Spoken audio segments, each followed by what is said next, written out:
blessings are falling on me. Blessings, blessings, blessings. Blessings and blessings are falling on me. Blessings, blessings, blessings. Blessings and blessings are falling on me. Blessings. Blessings and blessings are falling on me. Blessings are falling on me. From a rise I'm on and give thanks for my 2 foot and my 2 hands, for the birds that sing in the trees, for the food we reap from the land, and eyes behold the beauty. I'm a beautiful twin island, big O good and love Trinidad, Jamaica, Grenada, the whole Caribbean. Send me and keep me heart clean even when the world gets so cold and mean. Through the rise and the falls, I'm a faith stand tall and strong, now lean. Me never ever lose hope, even when me had to cope, keep a smile on me. And me have to live happy and free, big up to the Almighty. Blessings and blessings are falling on me. Blessings, blessings, blessings. Blessings and blessings are falling on me. Blessings, blessings, blessings. Blessings and blessings are falling on me. Blessings. Blessings and blessings are falling on me. Blessings are falling on me. From a rise I'm on and give thanks for my 2 foot and my 2 hands, for the birds that sing in the trees, for the food we reap from the land, and eyes behold the beauty. I'm a beautiful twin island, big O good and love Trinidad, Jamaica, Grenada, the whole Caribbean.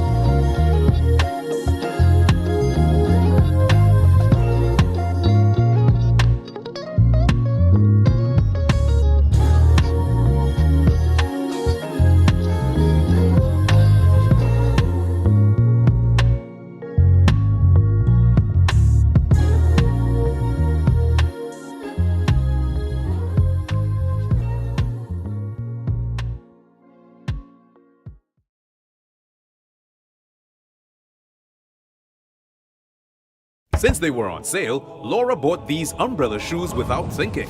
Literally, without thinking. Hungry for deals? You'd better come and satisfy it at KFC before doing something crazy. 7 pieces of delicious chicken with a bucket of fries. The KFC Wow Bucket for $119.95. Attention, event planners and organizers. Are you searching for the perfect venue to host your next unforgettable event? Look no further than the stunning La Jolla Complex, managed by EPL Properties Limited, a subsidiary of the Eastern Credit Union Society Limited. With a variety of versatile spaces to choose from, we have everything you need to bring your vision to life. Our courtyard offers a picturesque setting for wedding ceremonies and receptions, as well as shows and performances. Prefer an indoor setting? Our Eric Williams Auditorium is the ideal space for wedding receptions, symposiums, workshops, and more, with state-of-the-art amenities and ample seating. Looking for something more intimate? Our garden gazebo is perfect for smaller gatherings like intimate wedding ceremonies or fetes. But that's not all. When you book with us, you'll enjoy peace of mind knowing that security, services, and even cot fees are all included in your quotations. Plus, take advantage of our additional offerings like adding a room for an overnight stay at the Gems of La Jolla, located on the same compound. It's the perfect place for your presenter or bridal party to prepare and relax before the big event. Contact our event unit today at 225-4375, extension 5308 or 5309 to book your next event and let us help you create memories that will last a lifetime. EPL Properties Limited, enhancing people's lives.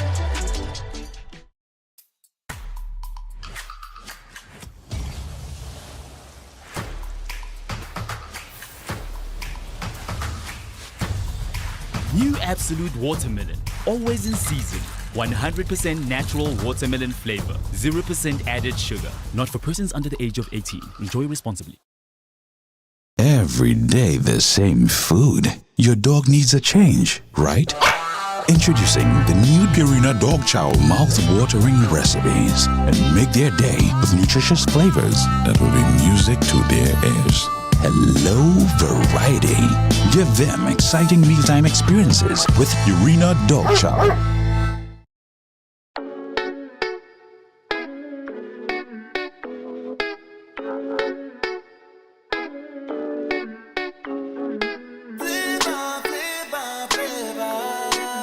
You got it, baby. Give me some, baby. 'Cause yeah, Melanin popping, everything firm, nothing ain't dropping on you. All the big heads them watching, 6-figure clocking, but that ain't bothering you. No. Man could have gone on them ways, you know. Still. But them boy go run the place, you know. Watch how your mother pray for you. Look how you're born with flavor, flavor, flavor. Melanin flavor, flavor, flavor.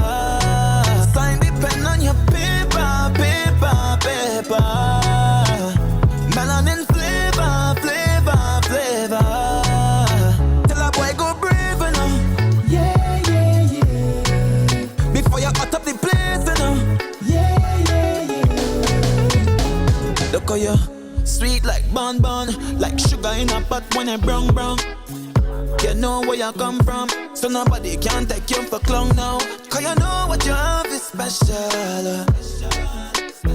So baby, do give it up now, because your mother pray for you. Look how you're born with flavor, flavor, flavor. Melanin flavor, flavor, flavor. Sign the pen on your paper, paper, paper. Melanin flavor, flavor, flavor. Tell a boy go brave, you know. Yeah, yeah, yeah. Before you hot up the place, you know. Yeah, yeah, yeah. Tell a boy go brave, you know. Yeah, yeah, yeah. Before you hot up the place, you know. Yeah, yeah, yeah. Look how you're born with flavor, flavor, flavor. Melanin flavor, flavor, flavor. Sign the pen on your paper, paper, paper. Melanin flavor, flavor, flavor. Tell a boy go brave, you know. Yeah, yeah, yeah. Before you hot up the place, you know. Yeah, yeah, yeah.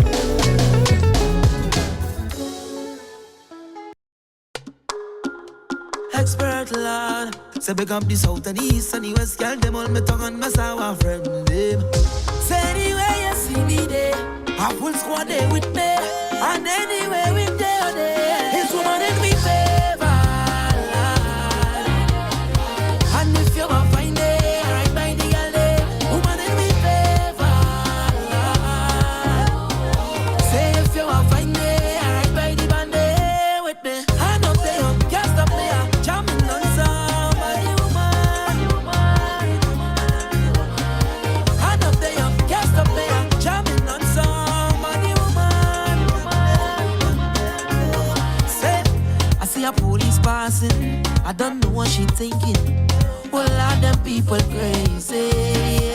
She take out she phone and calling, I don't know what she's saying. Carry them people mad. But we just love the vet, let me vet, let me vet, let me vet, let me vet, and with no regrets. We come out of bed, let me vet, let me vet, let me vet, and we living here soaking wet. Tell them, say anywhere you see me there, I full squad there with me. I kiss and drinks with way, and woman is me favor. And if you want find it, right by the alley, woman is me favor. Say if you want find it, right by the band with me, hand up there, can't stop there, jamming on somebody, woman. Hand up there, can't stop there, jamming on somebody, woman. I say it's a long, long time you feel like this, feel like this. I say it's a long, long time you felt like this, felt like this. Say we do not care what they think now. Lord, me I watching nobody thinks now. But we just love the best. Good evening. Hello. Good evening, everyone. It's your Island Girls. I'm Crystal Kane. I'm Samara Lalo. I'm Ruby Paris. And I'm Talia Alexander. And of course, you'll see who we have in our midst. Hey, Right? we have the guy himself. The man himself, boy. He's an island man. That's guy's perspective today. So, Of we got course. to have our guy. Absolutely. What better guy to have than the guy who is responsible for us being on this station? Chromatics, boy. Chromatics. Big up you, boy. Big up you. Of course, it's a pleasure to have you on the show. You know how long we looking to have him on the show since season 1, boy. 2 years now. You'll never sell it out here this evening. But of course, we're happy to have you. Like Sam said, it is the last Wednesday of the month. As always, we have our guys. Yes, our male co-host, and of course, lyricist boy, producer, artist. He's like, Crystal, if you want me to come on the show, make sure you tell me well in advance. Right? I did 2 years in advance.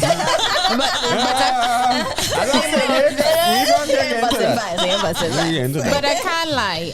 There have been times when we had gotten last minute cancellations, and I'm like, Matix, come on the show. You have to bail us out. And he'd be like, do what you could do now. And then call. And then eventually something would work out, you know? But yes, we're happy to have you. And we're ready to get into the things. That's right. But before we do, I want to know how we all going. How was your weekend past, and how was your week this far? Thus far. I just always try to remember what to do for the week, guys. I know I can't. Like, what is wrong with my brain? I need some ginkgo biloba. You need to take some mental. Ginkgo for you in truth. Ginkgo for you. Well, you know what? We will circle back, right? Yes. Try and remember. Ruth, what about you, hun? It was cool. I can't remember what I did on Saturday. all of us. I really don't. I know I did something. What it was, I do not recall. Oh dear. No, I lie with my chest. Saturday was stage show. Saturday was stage show, so I went to see Shensia and Popcorn. Yes. And I had myself a time. And there was an earthquake. Oh my gosh. Oh yes, as you say that. But you want to say that? Listen to me. I'll get into like the details about this earthquake in Let's Talk Trends. Yes. But as a gloss over, I don't mind the storytelling parts of it. Your experience with the earthquake. What were you guys doing? How you all handle it? I was bubbling. And when I tell you, I was having such a vibe. I was so pumped. The take all the way talked. No, like I was having so much fun. I didn't even feel it. So when people started screaming and thinking, I'm Lucky you. like, I thought they're screaming for Shensia. People screaming any concert. Any concert, like how am I supposed to know it's for something other than Shensia? So it was your vibe. I thought it was my vibe. My friend sent me, she's like, you feeling that? And I literally said, the vibes. And she's like, no, girl. That is an earthquake. I was like, oh, I thought it was me. I shook the whole place. That was a great time. What did you all do for the Lucky you, Rubes. Lucky you. Girl, I was on my bed for the earthquake, and I'm like, wait, nah. Well, there's the place shaking, or it's just me? and so it shook and it shook. I was like, all right, cool, this is going on past, and then it just shook like Listen to me. harder, and I was like, oh, this is an earthquake. Do I now go and stand in a doorway? Do I find something to go under? What's happening here? Then it started to like go down a little bit, and I was like, oh, okay, cool, then I'm awesome. It's not that bad. Nerves of steel, boy. You just keep feeling it going like that, and I was like, okay, nothing fall. Okay, cool. I feel like people still have That was PTSD from your the 2018 earthquake, you know. Still, eh? Yeah. Still. Charles, what about you, girl? Yeah, like I say, I thank God for my spirituality because it kept me kind of calm. I just felt there was like a smooth move first, and I was like, there's like earthquake. Yes. So I said, I'm hold on a little bit longer, and then I felt the little thing there. Little rock. And this is me so graciously taking my keys, watching my mom who just sleeping there. I was like, okay, and then I started to go. I just sit open, and I see my cousins coming, barging out. Earthquake, and I say, yeah. I'm outside. Oh, by the way, go underneath the doorway, like that, or go under. This is my real. And mommy is like just listening to make sure, because she kind of forget the instructions and listening and stuff. And I graciously go towards the door. She's like, bye. No, because I think after that one I was real bad. I think it's before 2018. Yes. I think nothing really topped that. That one. That one was a big one. Yeah. I messaged in the station group one time. I said, Crystal, you alright? Yeah, no Crystal. It's how she made a disclaimer. Anytime there's an earthquake, at least 10 people message me immediately. Oh my goodness. I just letting you all know, and viewers, I'm letting you all know. If there's ever an earthquake while we shooting this show, she does I don't care. I get out. Fend for yourself. Fend for yourself. Laugh and help you. I don't have no time at all no more. I don't want to. Only is an earthquake. No, I am Every Go man on. for himself. You all can continue to show all you want. This is National Geographic. So I'm like, it's your island girl alone. Lonely girl. There is an earthquake currently I happening. just let you all know if there's an earthquake, Island Girl talk nothing. My God, all you run the show by yourself. That's the only thing I go stop there. Yeah. The only thing I would stop the show is like, Yeah, it's an let me not talk earthquake. that and call now. All right. We are Rebuke blessed. it in the name of All Jesus. right. Yeah, We are rebuke it, blessed. yes. But on the night, that's another thing too. In my area, when there's an earthquake, you always hear the dogs barking like 10 seconds before. 100%. Or the birds starting to go. Yeah. So that, Crazy. I tuned into that now. So once I hear dogs barking, it's like, earthquake, Something. earthquake. You know? Not a single dog barked. And the places, Yes. listen, I have my It was escape quiet. routes. It was my late too, you know. It was late. It was I have my It was midnight. like Yeah. 11:45. 11:58. Yeah. I have my exit strategy. I grab everything and I was out the door. I don't want to be nowhere in the house. Right? There's an open lot next to my house. So you got I through. opened the gates and I went and stood there. middle. Nothing falling on me. In the middle of the night. I swear, earthquakes is the worst thing in the world. It really is. It's so unpredictable as well. You relying on dogs to tell you when an earthquake coming. Yes, yeah, and birds. Dogs barking all the bark time. after the earthquake. No, there's a by difference. It's an erratic It's an barking, alarm. and It's it's an all alarm. of them at the same time, and then the birds start to go. I think they were shocked It's too because they crazy. really did bark after the earthquake. And at the Yeah. 2018 earthquake that we're talking about, That was I was horrible. in the studio here. You know what floor we on here, right? Yeah. Oh my God. Yeah. The building started boggling. The building started do so. And I sit down and I say, all right, it's an earthquake.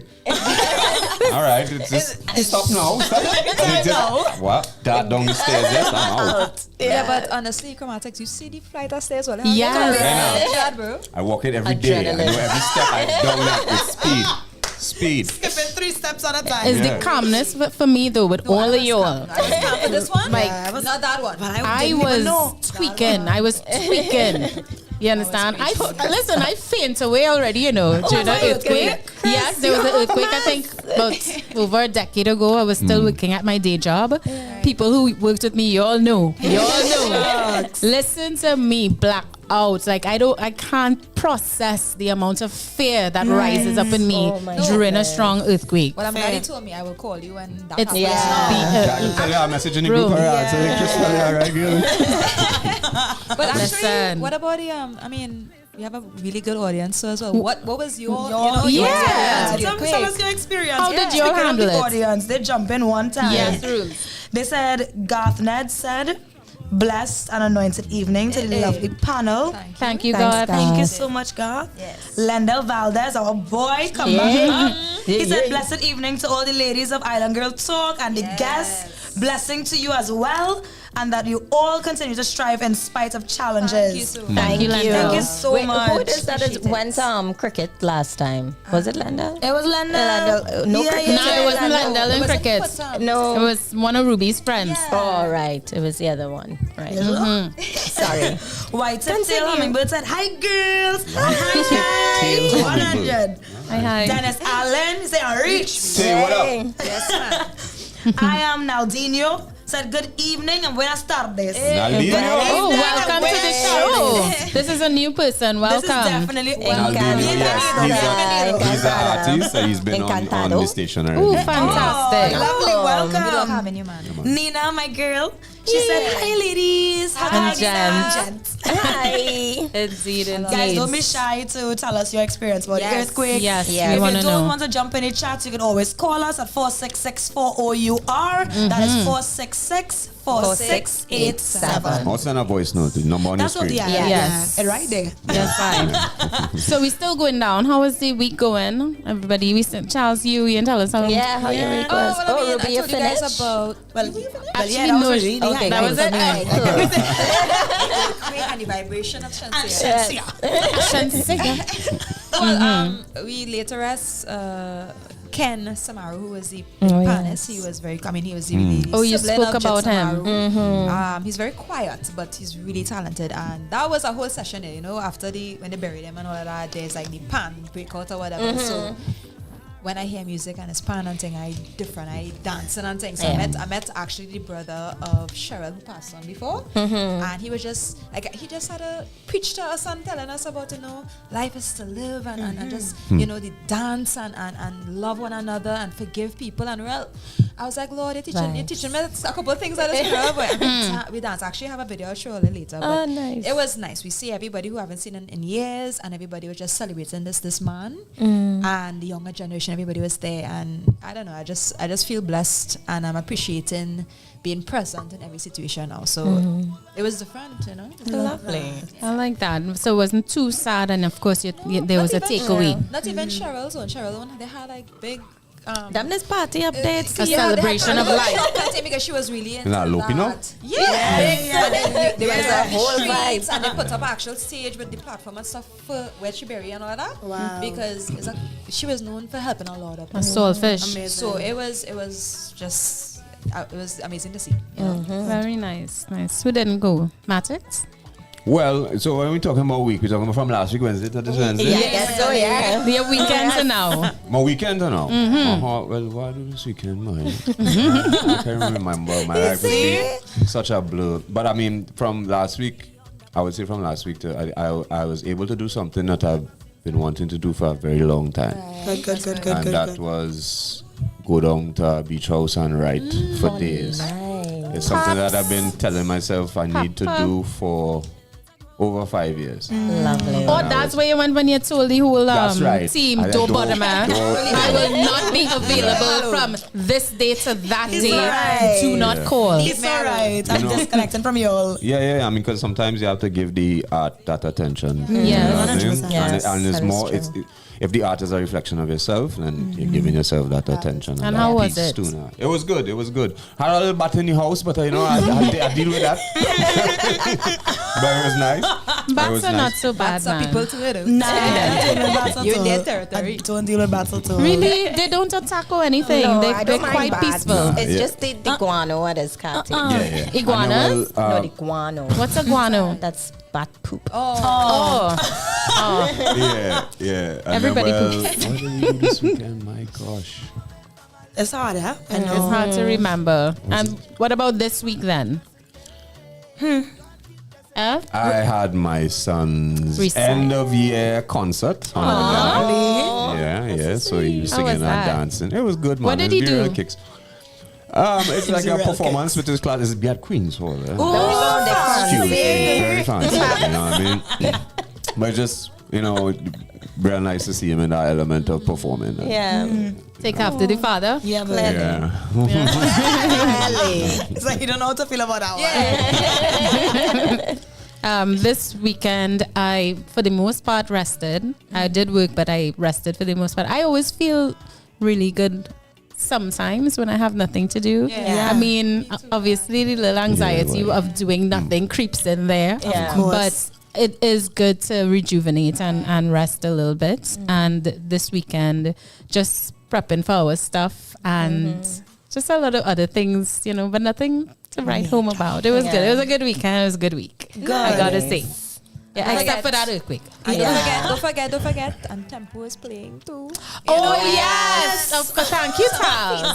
Always good news. Just a gentle reminder that Island Girl Talk is now running on Tempo Networks. We will now be seen all throughout the Caribbean. It's great news, not just for Island Girl Talk, but for our radio as well, because they love this product, which is also powered by O.U.R Radio, our radio. Yeah, so big up Matrix in the house, too. You understand? So, yes, guys, season 1 is running as reruns on Tempo. You could catch it tonight at 8 p.m. right after you watch this one. That's right. Right? But on Mondays and Wednesdays at 8 p.m. Wait, are you prime planning time. Yeah, I'm serious. I feel I don't know what I'm doing. Prime time every Monday and Wednesday. Tempo season, Island Girl Talk season 1 runs on Tempo Networks on Cable Network TV. So on Flow, on Amplia, on Digicel, wherever you get Tempo Networks, Nice. you're gonna see us on a Monday and a Wednesday at 8 p.m. Yes. Awesome.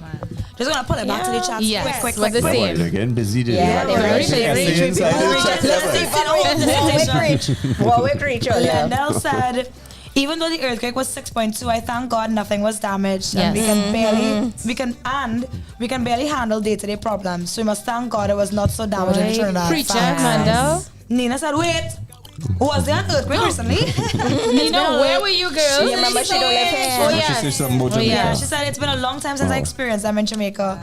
Let's just say I'm not rushing to move anywhere. There are earthquakes, tornadoes, tsunamis, or cyclones. It's all right. Jamaica didn't feel it because I heard it went up the No. islands. Okay. I am Naldinho said, beach house writing getaway. Yes. That's how the creativity comes alive. Nice. Matix, that bad jealous of Kobo sweat. Yeah. That's a good one. Stephen Warwick, good Bless evening, you. good evening. He said, good evening, everybody. Oh, Lord.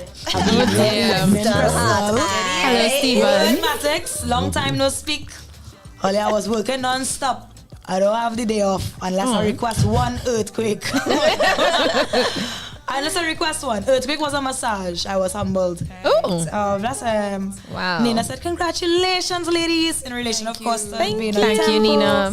Stephen said, I don't have cable TV, but Wi-Fi. Yeah.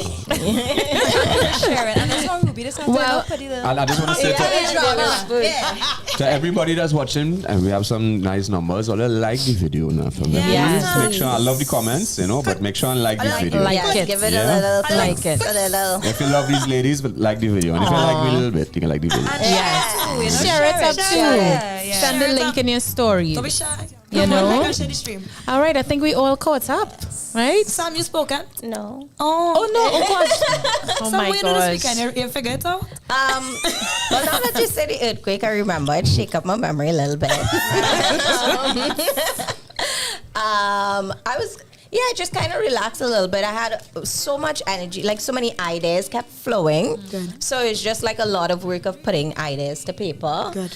And just kind of reshuffling stuff, getting life back in order to go back to work, and just all of that, and following up on with clients and different things like that. And it was relaxing and eventful, and I spent quality time with a significant other and my family. Make up your and, boyfriend. you know. Get true. So it's just like it's important, you know.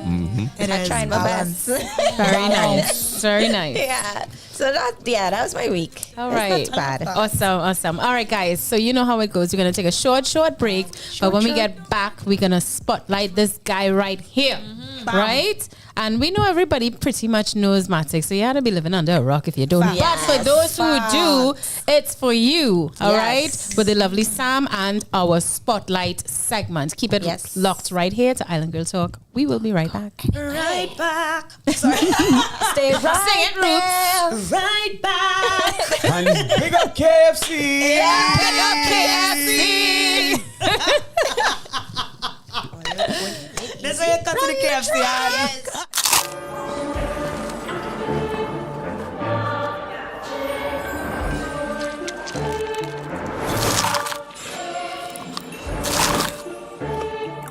So new, but so radical. New! The KFC Double Stacker Sandwich. 2 crispy chicken fillets, sandwiched with barbecue sauce and cheddar cheese. So new, so radical. Order your Double Stacker Sandwich now via the app or KFC.com. It's finger licking good. Welcome to the Sporting Complex, your ultimate destination for fitness and fun. Located at La Jolla Complex, Eastern Main Road, St. Joseph. Membership rates include access to weight training, spin classes, aerobics, and recreational swimming sessions. We've got something for everyone. For those looking for flexibility, our drop-in rates are just $35 per visit. Or grab a weekly pass for $125. Sign up for a monthly membership at just $325, granting you access to all services, all hours of the day. Plus, special rates are available for retirees over the age of 65 at just $200 and students at $225. Plus, special rates are available for retirees over the age of 65 at $200 and students at $225. Are you a member of the Eastern Credit Union? Lucky you! Enjoy exclusive membership pricing at $275. And for our valued service personnel, we offer the same rate of $275. But wait, there's more. We're excited to reintroduce our sauna service. Indulge in 45 minutes of relaxation for just $40 for gym members or for guests. Join us at the Sporting Complex for a healthier, happier you. Visit us today to sign up or learn more.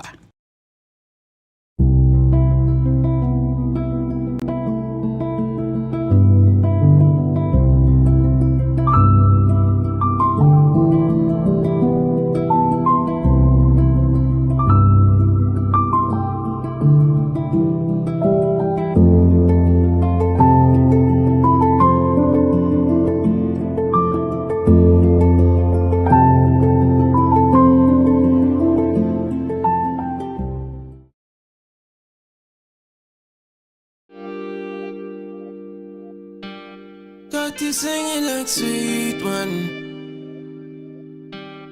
Got you singing like sweet one.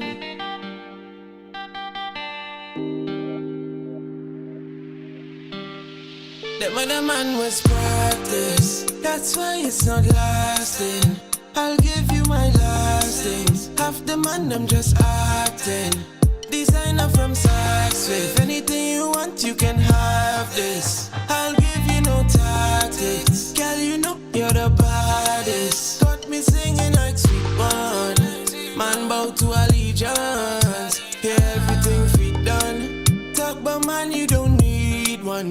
How I know you're a sweet one. Fendi purses from me, man. Random trips go to Sweden. Time they notice we'll be gone.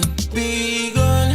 When she come in, she still the party. That girl remind me of Somali. Trust me, I don't see no one bother. She busy body like Joanna. She yellow skin tone like a Julie. Popping call inside like a guava. Trust me, she don't deal with informer. I have no dust, soul your corner, corner. Like she done this for days. Man, them around say she stuck in her face. Now fear's gone, still in her ways. You should see the way that she rockin' the waist. When I come to my place, come to the yard.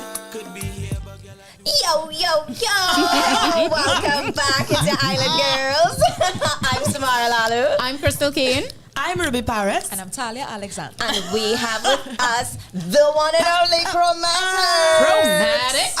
Blessed evening. Blessed evening. Once again. I'll pull up this chat and see what these people say.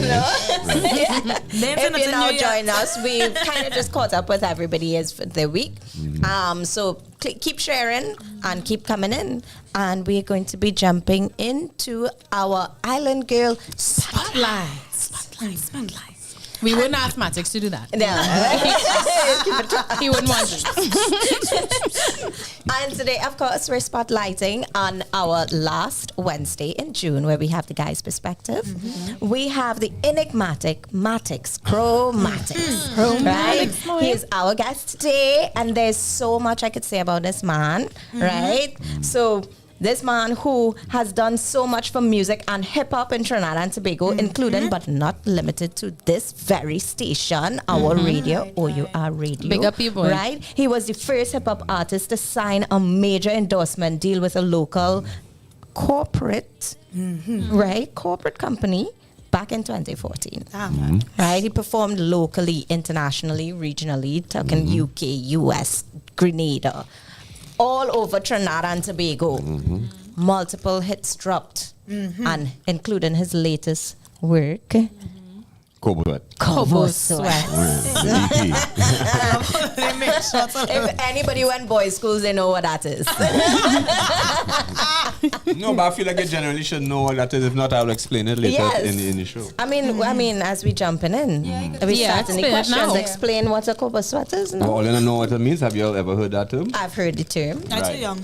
And she went to girls' school. Well, let me apply. It's like, and it typically does kind of revolve around sports. Like, it's 2 minutes to go in the game, and the coach put in one man just to sweat that 2 minutes there. So it's like, a quick a thing, short, a tush. a quick thing, a tush, a short-lived experience that somehow once you leave in more, or you feel like you deserve more. You know what I mean? So and this is an EP that's in lead up to my album. So hence why this is like the little quick sweat before the full match. The warm. I feel like I want to ask, when is the album dropping? Do we have a date? August 24th. Ooh, niceness. Yeah, it's Kobe their Day. first Island Girls. So you're coming back? Kobe Day, 24/08/24. Love it. Okay, lovely. I will be in New York on that day, and we're planning to have a major release event in New York. But details for that coming soon. You can keep it locked to the social media. Please. Look, Dennis Allen in the chat room says, Kobos do not sweat. Only in Trinidad, brother. In Trinidad, they do. Kobo don't sweat. I know kind of Kobo you have. Kobo's a sweat. Fantastic. So, go ahead, sorry. No, go ahead. Oh, but I have to ask, right? I just mind your business. Where did the name Chromatics come out from? Yes. I was just flipping through the dictionary, Adi. I just came across. So it's in music it has the chromatic scale, and then the other meaning of chromatics is like the science of colors. Hence the name of my 2-3 mixtapes series that I had back in the day. But the science of colors, it kind of just applied to me in a way that I am a half white, half Indian, Trinidadian, doing a predominantly black genre, and us being Trinidadian, we so mix up. It just kind of depicted that, and in my music, I think is very reflective because I love reggae music. I love all forms of music. On my albums, you will get all different kind of vibes, whether it be, as I say, reggae, something more along the lines of rap, soul and soca, but always within that hip hop element. You know what I mean? So that it just defined me, I think. I think it does. It certainly captures everything that you've accomplished and everything that you've dabbled in, everything that you've aced. Yes. So I was telling you earlier, my boyfriend, he was gushing about chromatics. Like when he heard chromatics on the show, he was like, Ruby, do you know chromatics is like the pioneer for hip hop in Trinidad and Tobago? I could never take that title though. He's a big boy. You can't? Never. We go claim it fair. No, because you gotta respect your elders. And you gotta respect the ones. You gotta respect the ones that laid the foundation for you. People like Dredrin, specifically Dredrin. Shout out to Tommy Def, Red Nubian, Junior Twice. Big Daddy Buff, that's the DJ from the crew. Men like Just Jace. Are definitely pioneers and people who supported me in coming up. They saw something in me. And they always supported me. I would always say this, Just Jace was the first person to ever pay me to perform in Trinidad and Tobago. You know what I mean? He was having a hip hop event in Shogunas and he's like, Matix, I will come and perform. I would have do it for free, but he's the first one to pay me. I love that. Established as a professional. How long was it? What year was this? God damn. 2003, 2004. So damn near 20 years ago. And then there's so many others, like Foxhole, Ghettorians, of course, and that entire Kiskidi caravan. People like Ghettorians, Sister Run, they inspired me. So to say I am a pioneer, I could never take that mantle. I mean, I play my part, and I believe I played a big part. Definitely. Would you not say that you can? Would you not say then that you can join the ranks of the pioneers? Because I don't feel just as much as this.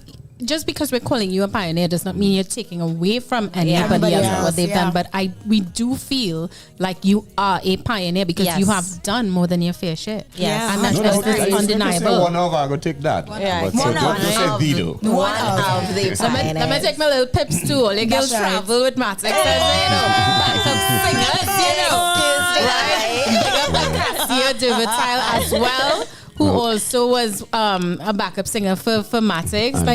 We've been grinding for a long time. So I just want to reinstate that. Big up DJ Pun because look at what he's done himself. And he's he would say it. He's taken so much from me and learned so much from me, and vice versa. I've learned so much from him. And he continues to trot a part that's still about building our youths now. Yeah. No matter what you want to say about genre and all that shit. Yeah. Sorry. That's all right. We've had some moments in this show, trust and believe. You know what I mean? And I think it's just that, learning from those who came before you and hoping that you could continue pass on. Yeah. Actually, I want to say that for some reason this show seems to be having a lot of guests who are facilitators. Yes. Because when I met Chromatics as well, I also did work with him at a point. And what I liked about him, and I still do now, is that even he never compromised what he wanted to do originally as himself, and created a home for artists such like that who wanted that platform to just be themselves. Yeah. Especially in an industry that wants to shape you to be a specific thing for a specific season. And look where he is now. We are here, I think my biggest accomplishment was sort of breaking the barrier. It's not fully broken now in terms of the stigma of a hip hop artist.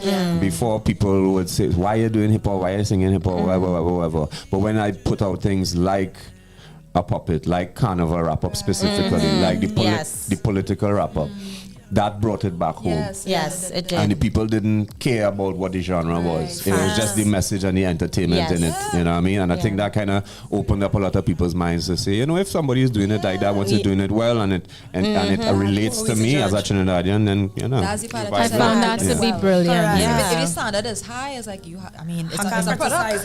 Definitely. I also watched a little bit of that documentary I had posted in the group Matics about hip hop locally, and a big part of it was the accent, the Trini accent. And I think what really, I guess this ties into what you're saying. I guess what really repelled people in the beginning was it was us Trinis trying to sound like American. You know what I mean? And they did not feel connected to it.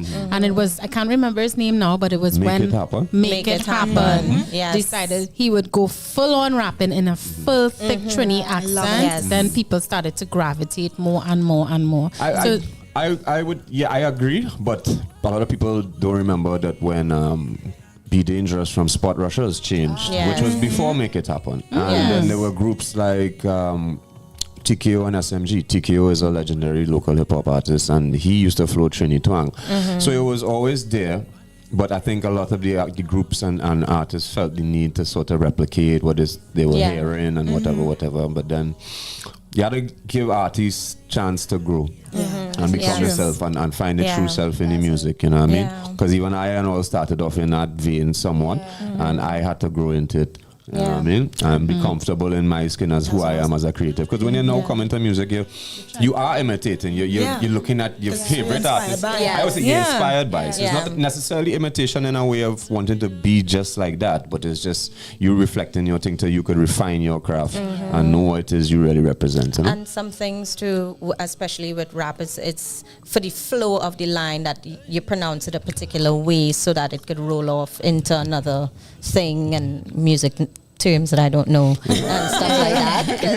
The flow is important. And I mean, as Trinis, we uniquely have unique flows. So I think incorporating that. And as always use this reference is like Andre 3000 once said that when he goes to New York, he understands why the music sounds the way it is in the concrete jungle, in the subway, etc., etc. When you go out to LA, you understand the way the music sounds. So I always say that. What are we trying to produce is beyond accent now. Yes. You know what I mean? Yeah, it's about the overall sound of the music. You know what's beautiful about what you're saying is essentially in a craft such as rap, or in any craft as an artist really, the journey may begin by being inspired by those that you see doing it well, but as your journey continues, the more you learn about yourself is the more you figure out your own lane. And in figuring out your own lane and in grounding and understanding a true grounding of who you are, you tend to naturally reflect the environment that you're in. And as Trinbagonians, you have to make your own song that replicates the vibe and energy of Trinidad and Tobago. So whether you're pursuing rap, whether you're pursuing calypso, rapso, soca, dancehall, regardless, make sure that it's honest to you, because that's what your people connect to the most. And that's what I would have contributed to the large success, especially in this region. Yeah, for sure. Especially with a genre that, sorry, Charles, I cut you off. Especially in a genre that would not have necessarily been as connected to by Trinidad and Tobago at that time, by Trinidad and Tobagonians trying to replicate an American style.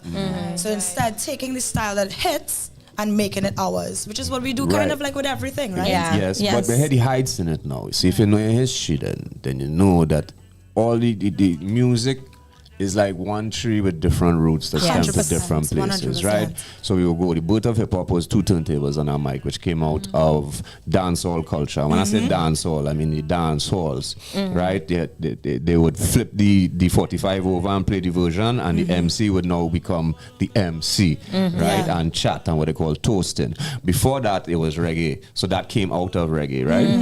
And before that was ska and mento. And before that was Calypso and Rapso. Not Rapso. Right. And Kaiso, which was the predominant music in Jamaica. And then there's so much influences. So it's all rooted in this sort of same place of freedom of expression. But people, it evolves in different ways in different places. So to say that is an American thing or is that this thing, a lot of people don't know too as well.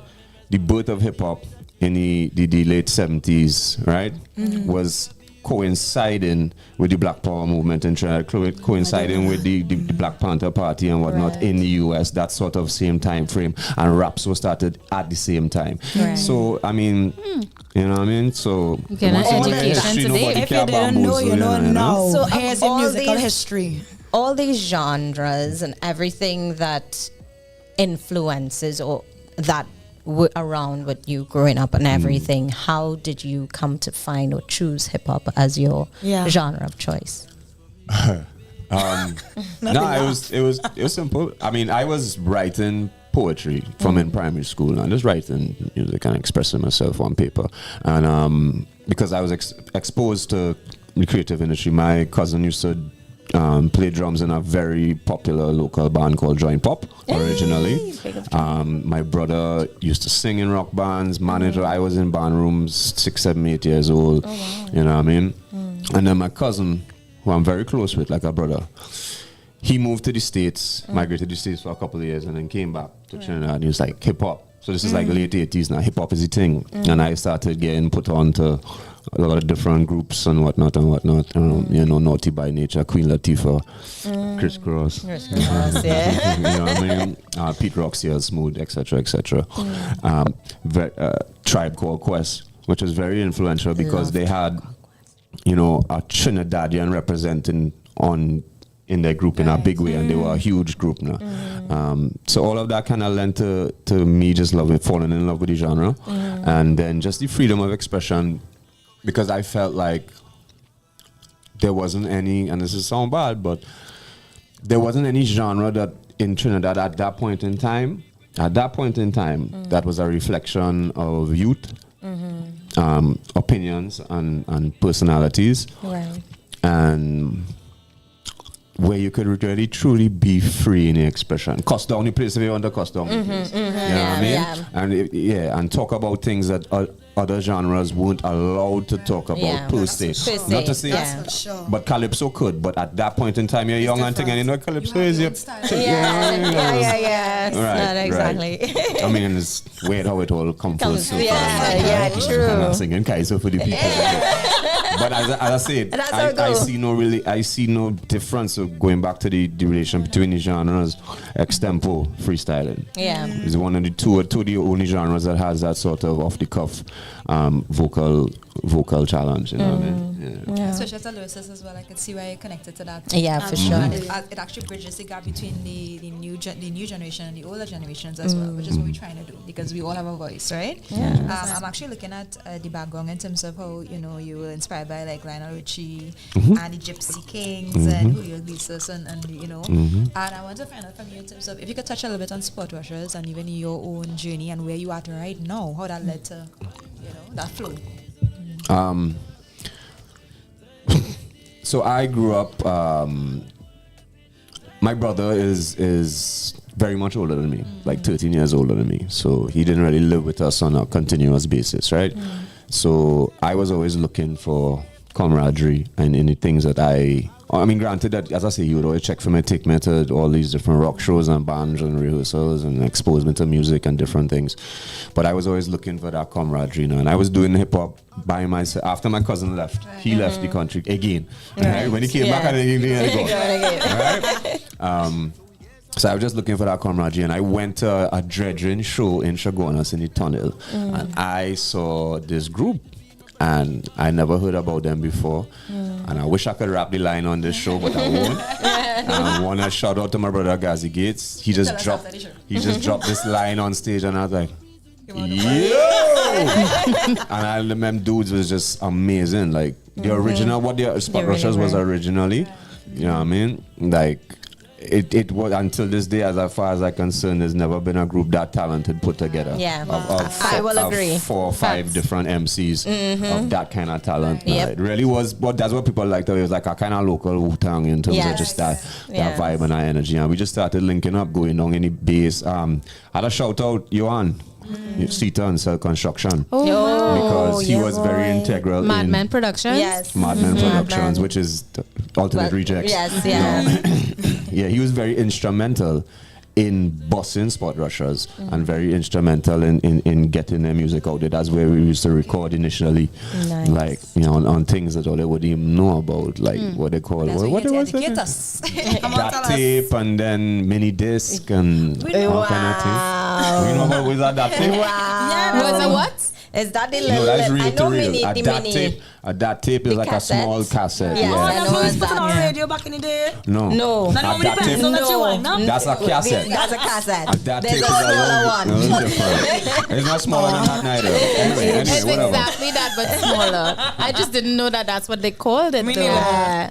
Okay. So different things like that. And I mean, he was very instrumental in that. And then that's where we started linking up in the studio there. And it was just sort of like a kindred vibe, because in them timing, hip hop people used to stand out now. You could tell, as I was saying, you could tell a man that like hip hop walking down the street. He's like, the walk the walk, style, the vibe, everything now. You know what I mean? So we kind of just clicked in terms of our just whole vibe and all.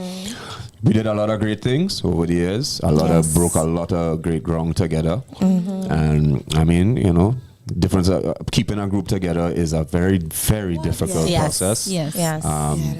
Difference of opinions and whatnot and personalities, etc. And when people grow too, they could grow in different directions. Yeah, definitely.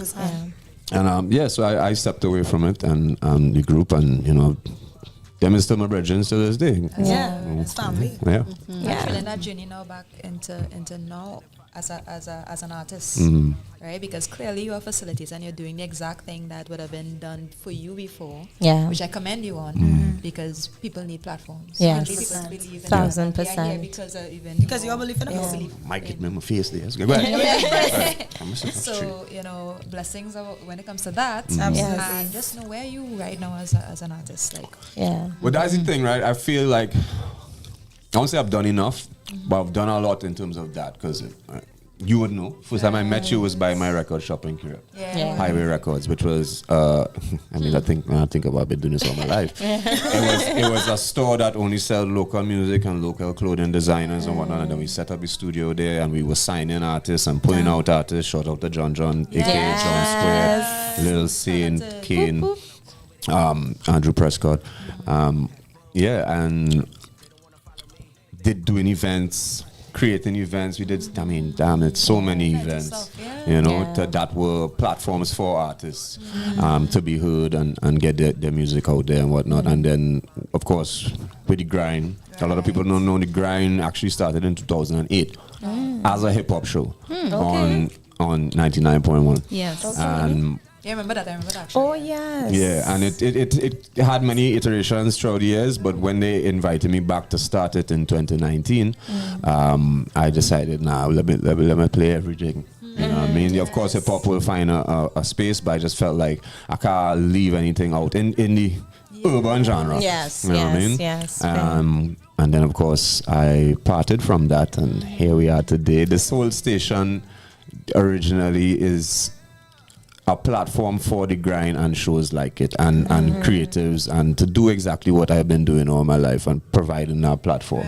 But now I feel is a little bit trying to focus on me now as an artist. You dig? So that's where I'm at, and that's where I'm with Kobo Sweat, and then of course the album Hammer and Chisel, which is coming out August 24th. Hello. Right, and just came back focusing on that, on the music and me, you know, because I feel like I wouldn't say I feel like I lost myself. But it was just missing for a bit, and that falling back in love with creation, you know what I mean, and creating, you know what I mean? Yeah. Speaking of Kobo Sweat, I'm just going to jump to the chats real quick. Yeah. Remember, our last comment was Dennis Allen saying Kobodo Sweat, right? Yeah. He said, hence, because he tried to back it up because we clung him a little bit. So sorry, Dennis. He said, hence, when you get a Kobo Sweat, you ain't even get a chance to start sweating. Very true. We're on the same page now. Very true.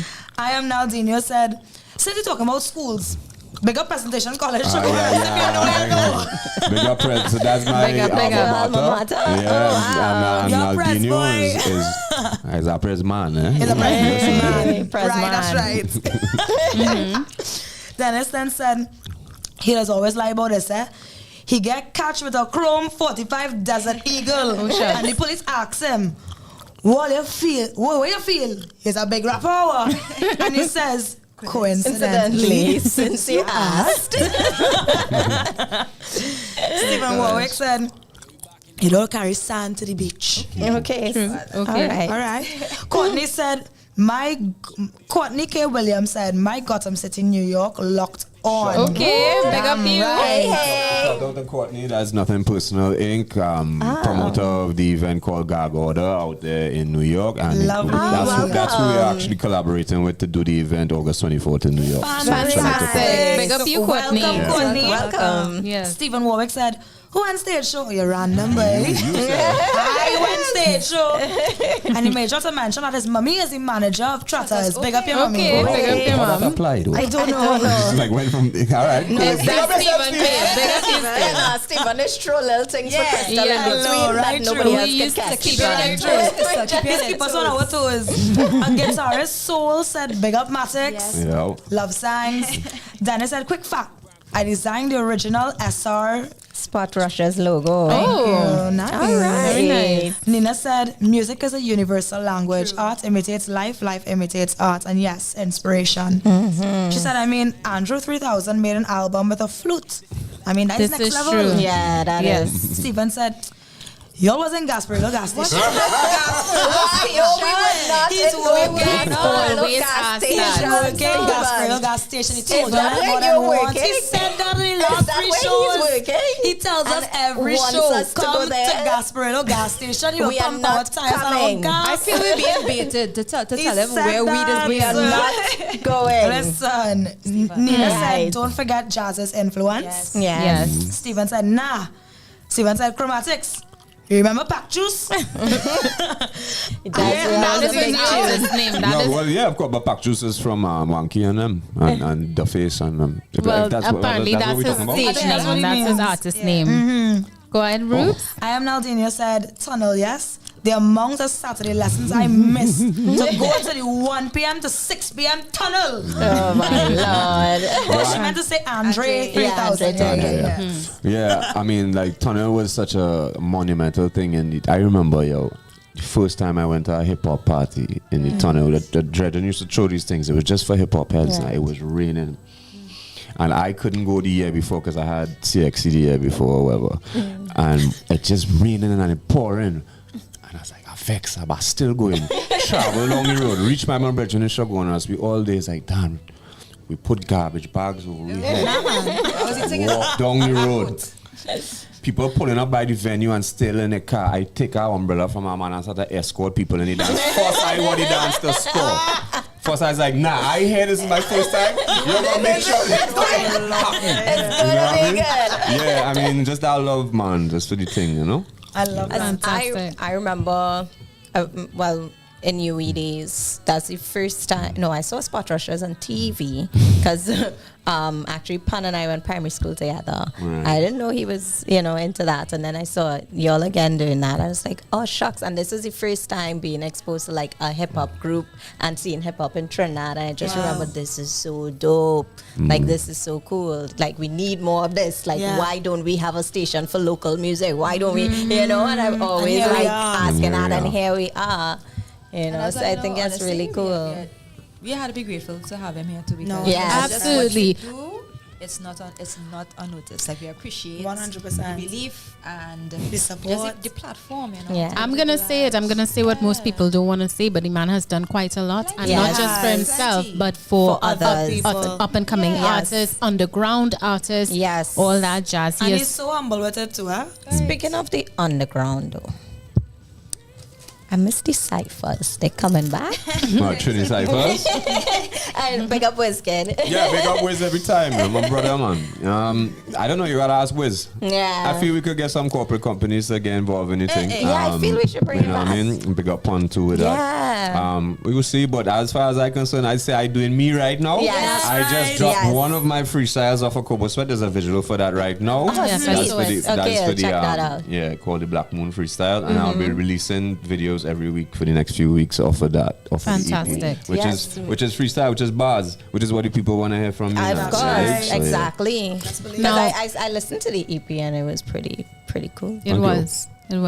Now I just want to glaze. I know we glazed over it before, but I just want to ask about your foray into Kaiso and Calypso. Nobody touched on that, and I want to know what was the transition from, of course, hip hop into embracing the Kaiso and the Calypso culture. So much so that you entered, what was it, Calypso Monarch? Talk to us about that. I think I just felt creative. No, I would say stagnant creatively. I just wanted to try different things, and I've always tried different things. Crystal, you sing on my first album, and we did the song with Justin Cross, which was like a hip hop, R&B, groovy soca crossover, basement party, which is like in a basement party, Andre Tanka sample thing. So I have always been. So when people say he gone, I just be like, well, clearly you ain't know my music, and know that I am willing to experiment. And I started doing things where. The first tune was a tune called Mapapi. Shout out to Keshav and Just Now. And it was this very different sort of house, grungy sort of style that I felt I could flow on. Yeah. And then I did the tune with Bungie, a tune called, ironically, years later, it's called Verses. Right? Right? And that was sort of my first foray into it. And then I got this tune called O.U.R. Right? And I catch a vibe on it, and I could hear, because my number one calypsonian of all time is the Mighty Shadow.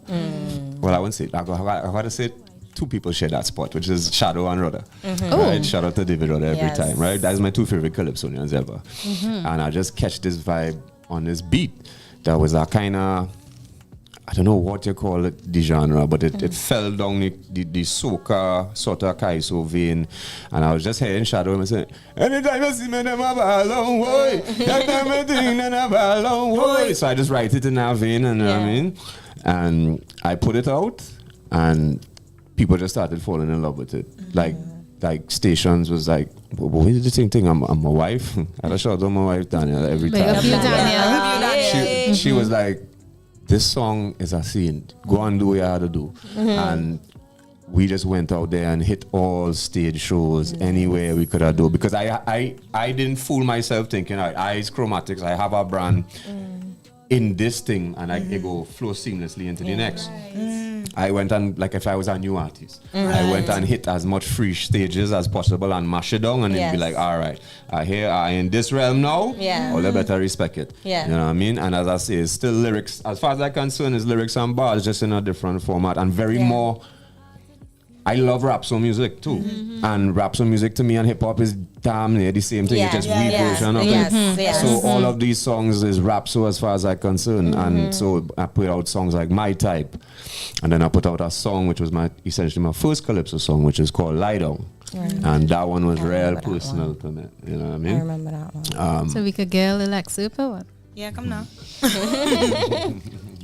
From Lie Down. Wow.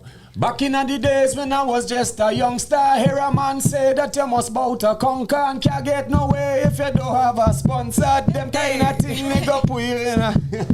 Watch your mouth and the words that you say. Why bother to pray when you know you could pay? So they try to blackball men all type of way behind the curtain. You should hear them say they want me to lie down, lie down, lie down. They want me lie down, lie down, lie down. They want me lie down, lie down, lie down. They want me lie down, lie down. Island girls go ooh. They want me to lie down, lie down, lie down. They want me. Yeah. We know. Yeah. Hey. I'm gonna sing a voice and give me a band on a radio station. You want that one? Yeah.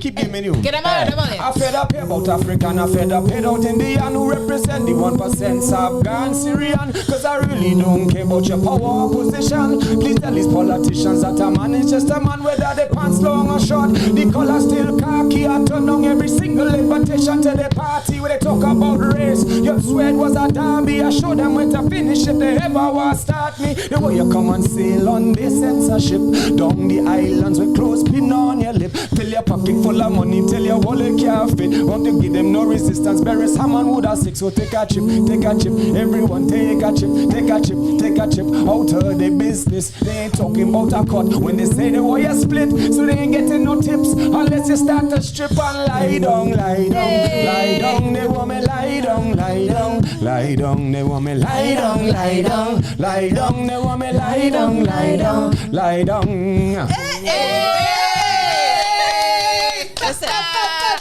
Come on, big up you, boy. But I really want me to do the studio thing.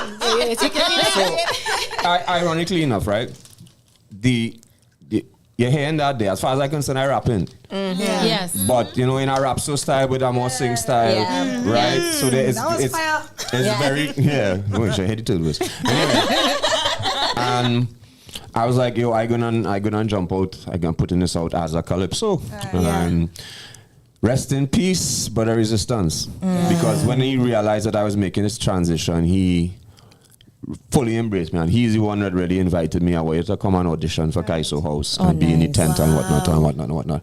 And then the year after that was Outside Man, and Outside Man just became a hit. Yeah. You know what I mean? Granted, COVID come and kill the momentum that was surrounding it, but I will never complain about that because so many people also suffered from through COVID. You know, everybody had everybody in their own way, you know what I mean? Yeah. And that is where it is. I mean, this year I had 2 parties. People asked me why I went and do a political calypso, but I was like, it's not a political calypso. It's about political and it's not about winning one side or anything, you know what I mean? And I just like that double entendre, make you think and be like, yes. What are you singing? What I make you come back on it. Plant some seeds. Show people biases as well. Yeah. And well, boy, I have one for next year. Nice one. Look out for that. Well, you heard it here first, Matt. It's coming out with some more Kaiso in Carnival 2025. So we're here for it. I don't know. Right? What you will say to the youth? Anybody that coming up want to be, or who's inspired by you right now and finding themselves? Discipline is the difference between okay and great. Yeah. Like, that is the only thing, dog. And education. Yeah. You know what I mean? Discipline is what you need to apply to work on your craft, because I have done this. I can show you books and books and books and books and books and books. Shoe boxes full of books of things that I've written. And that is just the ones I still have. Wow. You know what I mean? So work on the craft, have the discipline to work on the craft, the performance side of it as well. I think that's very important, because that's the essence of it too. You know what I mean? You can't sit down in your bedroom all day and sing for yourself and just be a studio artist. That's fine and all if that really fits your demeanor, but you gotta get out there and get to the people. And but as I say, discipline is the difference between good and great. You think? Yes. 100%. Absolutely. Matrix, I'd like to thank you for taking the time to sit with us. You're staying, eh? I was instructed and I He was here for the whole show. Crystal Lancaster for you. No, he is staying for the whole show. My visa gets stamped. Thank you. Big up, Daniel. But before we hit to break, Sam, I just want to go back in time to the comments. Yes. Before you go to comments, Matrix, please tell the people how to reach you online. Yes, right. At Chromatics Music on Instagram and Facebook and all the other thing and them. But I really want you who are watching right now to go to my website. That's right. Chromaticsmusic.com. That is the be all and end all. And purchase the Kobo sweat for only $8 US. Right? And if you don't have a credit card or one not working or your bank don't really support them thing, I will have not necessarily physical copies, but I'll have cards available with download codes where you can purchase for 630T.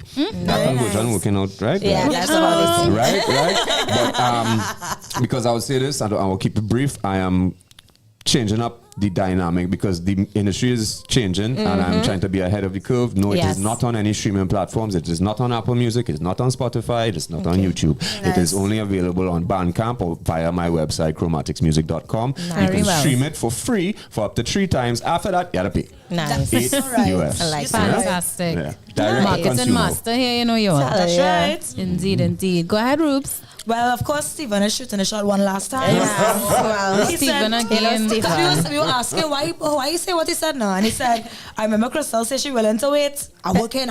What are you talking about, to wait Stephen? on? A few When episodes we were ago, talking you about said the dates, he asked if you would want a hard-working man to come and, provide. dear God. And you said you would wait. Yes. So he's working. He's working and waiting. He's working.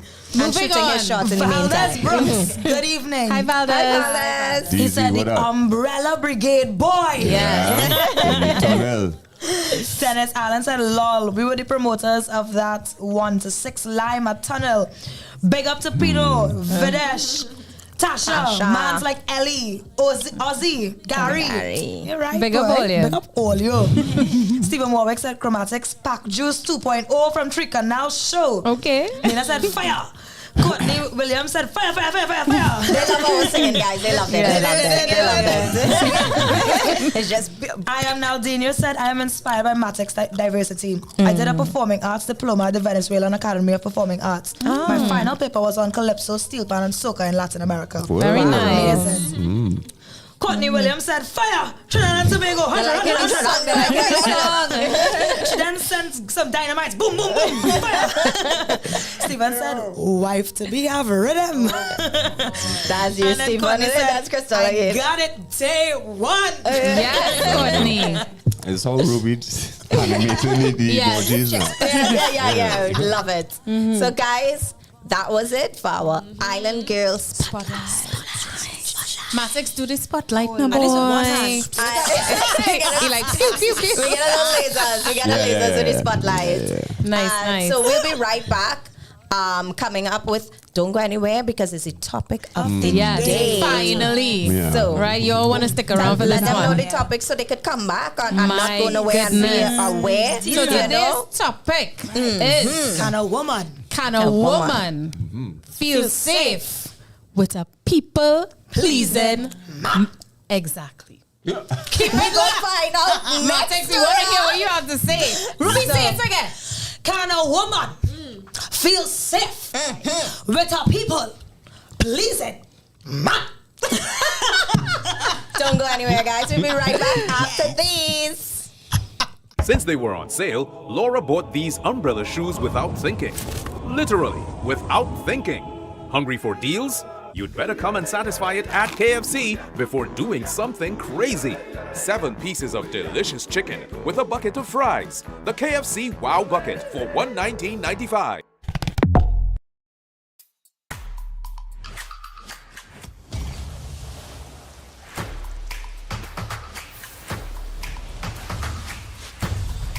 New Absolute Watermelon, always in season. 100% natural watermelon flavor, 0% added sugar. Not for persons under the age of 18. Enjoy responsibly. A Attention all parents, get ready to make this Java one your kids will never forget with La Jolla Tropicamp for children ages 5 to 12. For over 30 years, La Jolla Tropicamp has been the highlight of Java, offering a wide range of activities to keep your little ones engaged and entertained. From football to cricket, swimming to arts and crafts, there's something for every child to enjoy. Registration opens mid-June, so mark your calendars. Don't miss out on the chance to secure your child's spot in this unforgettable Java adventure. We know how busy parents can be, so we offer early drop-off and late pickup options for your convenience. No need to stress. We've got you covered. And what's Java without exciting field trips? Each week, our campers embark on thrilling adventures to local attractions, parks, and more. Conveniently located at the La Jolla Sporting Complex area with easy access to all major modes of transport. Getting to and from La Jolla Tropicamp is a breeze for parents. Plus, our experienced and fun counselors are dedicated to creating a safe and inclusive environment. Spots fill up fast, so secure your space when registration opens. Call 225-4375, extension 5318 today. EPL Properties Limited, enhancing people's lives.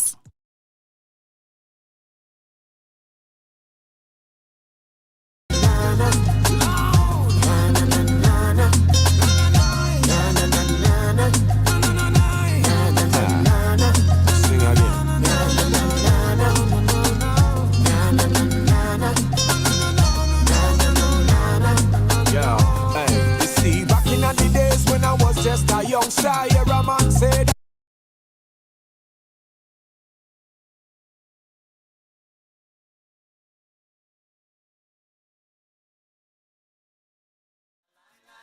Yeah.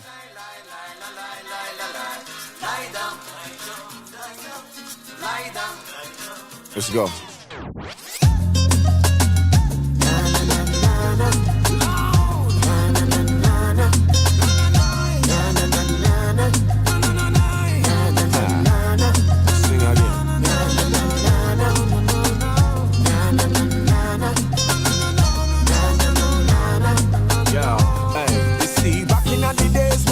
Just a young star, yeah, a man say that you must bow to conquer and can't get no way if you don't have a sponsor. Them kind of thing, well, it turn me in a monster. Watch your mouth and the things that you say. Why bother to pray when you know you could pay? So they try to blackball me in all type of way behind the curtain. You should hear them say they want me to lie down, lie down, lie down. They want me lie down, lie down, lie down. They want me lie down, lie down, lie down. They want me lie down, lie down, lie down. It goes they want me to lie down, lie down, lie down. They want me lie down, lie down, lie down. I fed up here about African, I fed up here about Indian who represent the one. We are back, guys. We're back with more show for you guys. It's your Island Girls. I'm Crystal Kane. I'm Smara Lalu. I'm Ruby Paris. And I'm Talia Alexander. And of course, we have Chromatics in the house. If you're just listening, that song was called Lie Down. But also the song we were just singing. Yes, it prompts you harmonizing for your money. Indeed. Of course, if you're just joining us, we just spotlighted Chromatics and all his wonderful accomplishments throughout his musical journey and entrepreneurial journey as well. All right. If you didn't know, you should know now that Chromatics is the CEO, founder, creator, owner of O.U.R Radio, geared towards local music and promoting all things local. And of course, the home of Island Girl Talk. So big up you, sir. Big up you. Can I plug this thing we're speaking about local? Do the thing. We're going to take it over to Matix right now. Do a little promo first. Oh, no. Well, we want to big up your brothers on the station to TTNL. Are you ready for the second annual Flambeau concert? The TTNL team is back at the Big Black Box on Saturday, June 29th. Experience the diversity of TNT's musical talent with 10 acts, all on one stage, featuring performances by Jimmy October, Full Blown, Mela Caribe, Steve O, 1K, Just Liz, who has also been a guest on this show, nice. Breezy Does It, Jag Guidance, Roy Simmons, and the beautiful, talented team sisters Echo. Don't miss this unforgettable night of music. Get your tickets now at truetalknolie.com or the ticket hotline at 322-9697. Flambeau is sponsored by Subway, Eat Fresh, and them boys gonna be here tomorrow night. And that's the last episode before the Saturday, so I might get some free tickets and things. That was a great voiceover, and let me tell you. Come on. Oh yeah, well I guess that's something that we didn't mention in my. His voiceover. I produce entire jingles. Yes, he does. Chromatics Music is one of his businesses that he does, production. That makes So so much we sense. do so much. You do a lot. That's quite a lot. I'm doing too much. All right. All right, so now, guys, we're going to get into it, the meat of the thing. Of course, we couldn't just spotlight Chromatics and spend 20 minutes. No, not with the magnitude of his career. So we had to really expand and get into the meat of all his accomplishments. But now, Oh gosh. I'm excited about it. But now. Excited about it. Now, we're going to talk about, can a woman feel safe, truly safe, with a people-pleasing man? Who, child? And before we get into it, this could go both ways. Yeah. Right? But it's guys' perspective. Yeah. And this is a big thing for women. Correct. Right? Yours truly, especially, I've had some experience in this regard. I'm sure you guys have as well. So let's talk the things. Guys, try not to feel too offended, Yes. If it fall in a garden, if it falls in your garden, it's okay. It's okay. Even if you water the plant and it grows, let them wear it. Sing it out. Who the cap fits? Let them wear it.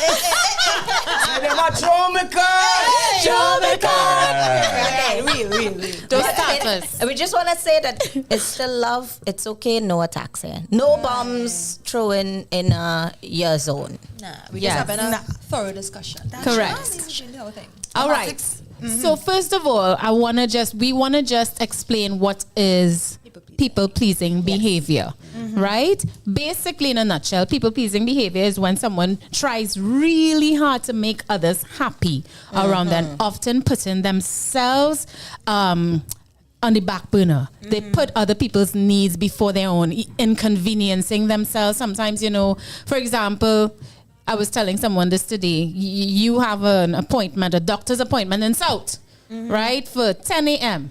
And someone calls you in Chaguaramas, their car break down, and they need you to pick them up. But if you pick them up, you will miss your appointment that you've been waiting on for the last 6 months, and you're not, sure to get rescheduled.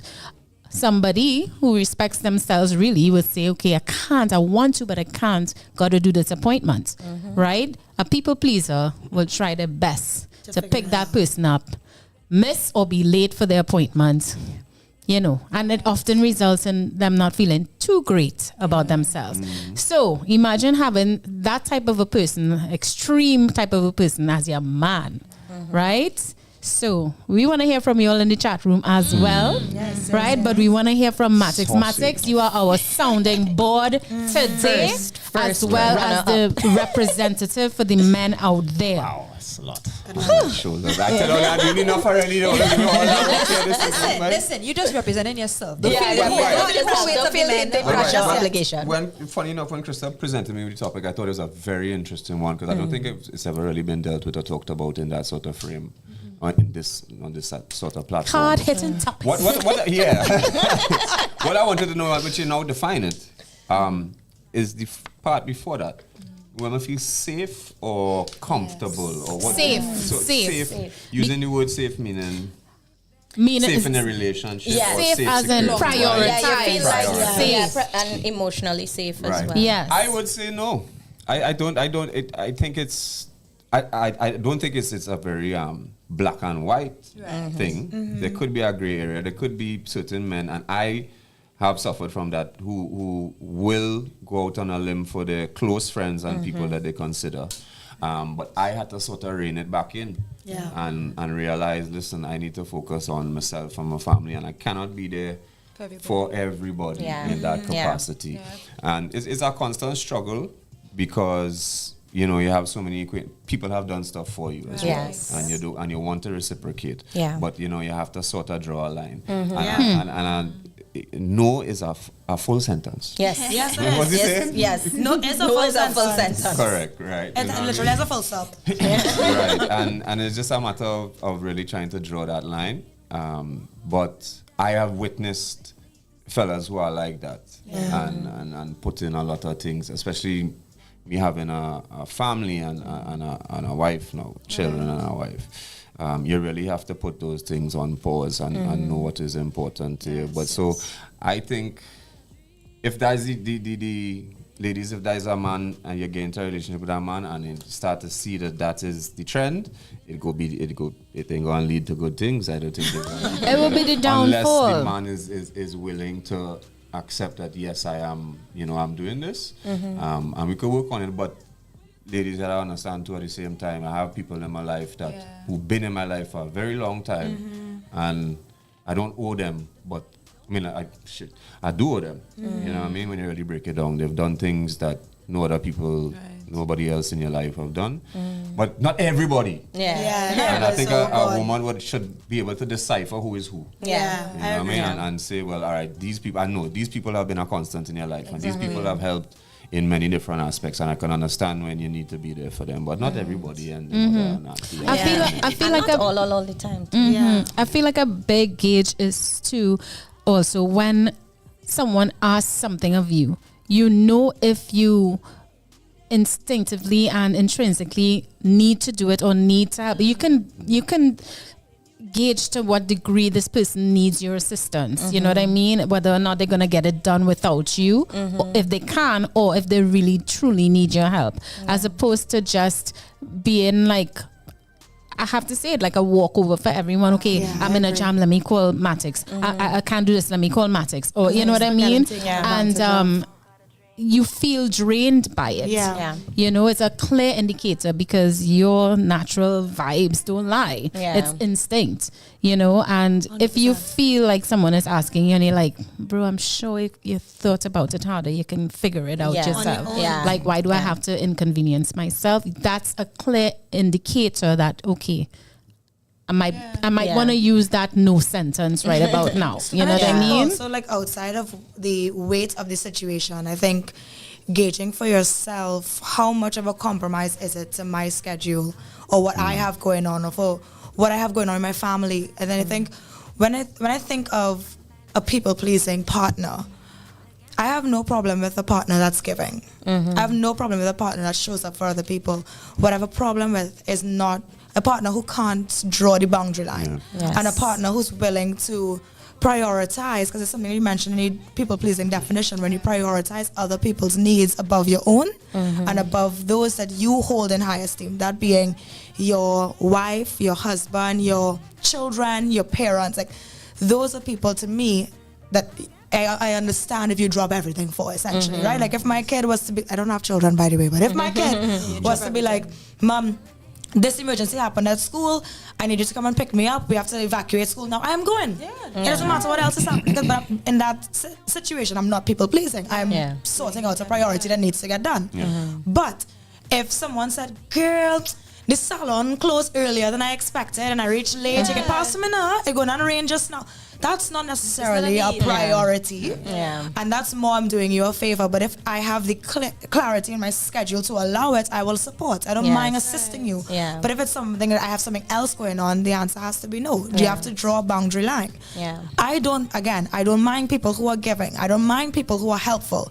I mind people who overextend themselves. I mind people who don't know how to draw boundary lines. And I mind people who compromise on their own standards and their own promise to themselves. Like, if I said I'm doing this today and I'm doing nothing, I could literally be doing nothing, and I'm taking today to do nothing.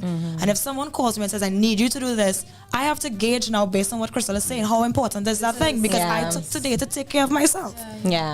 Ruby, have you ever been with a partner who was a people pleaser? 1,000%. 1,000%. How did you navigate that? Of you. It wasn't for me, because it's not the one I'm in now. You look, the truth of the matter is this: there are some people who haven't yet found the ability to comfortably put themselves first, and I can't teach you how to do that. It's also not my responsibility to do that for you.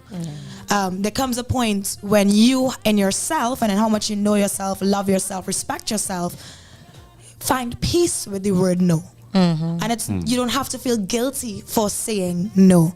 How did I navigate it? I removed myself from a situation. When I started to become upset, like I'm seeing you overcompensating, and when I'm seeing it happen, I'm feeling myself losing respect for you as a partner. Absolutely. Like I can't feel comfortable relying on you to show up for me if everybody else comes first in your life before you.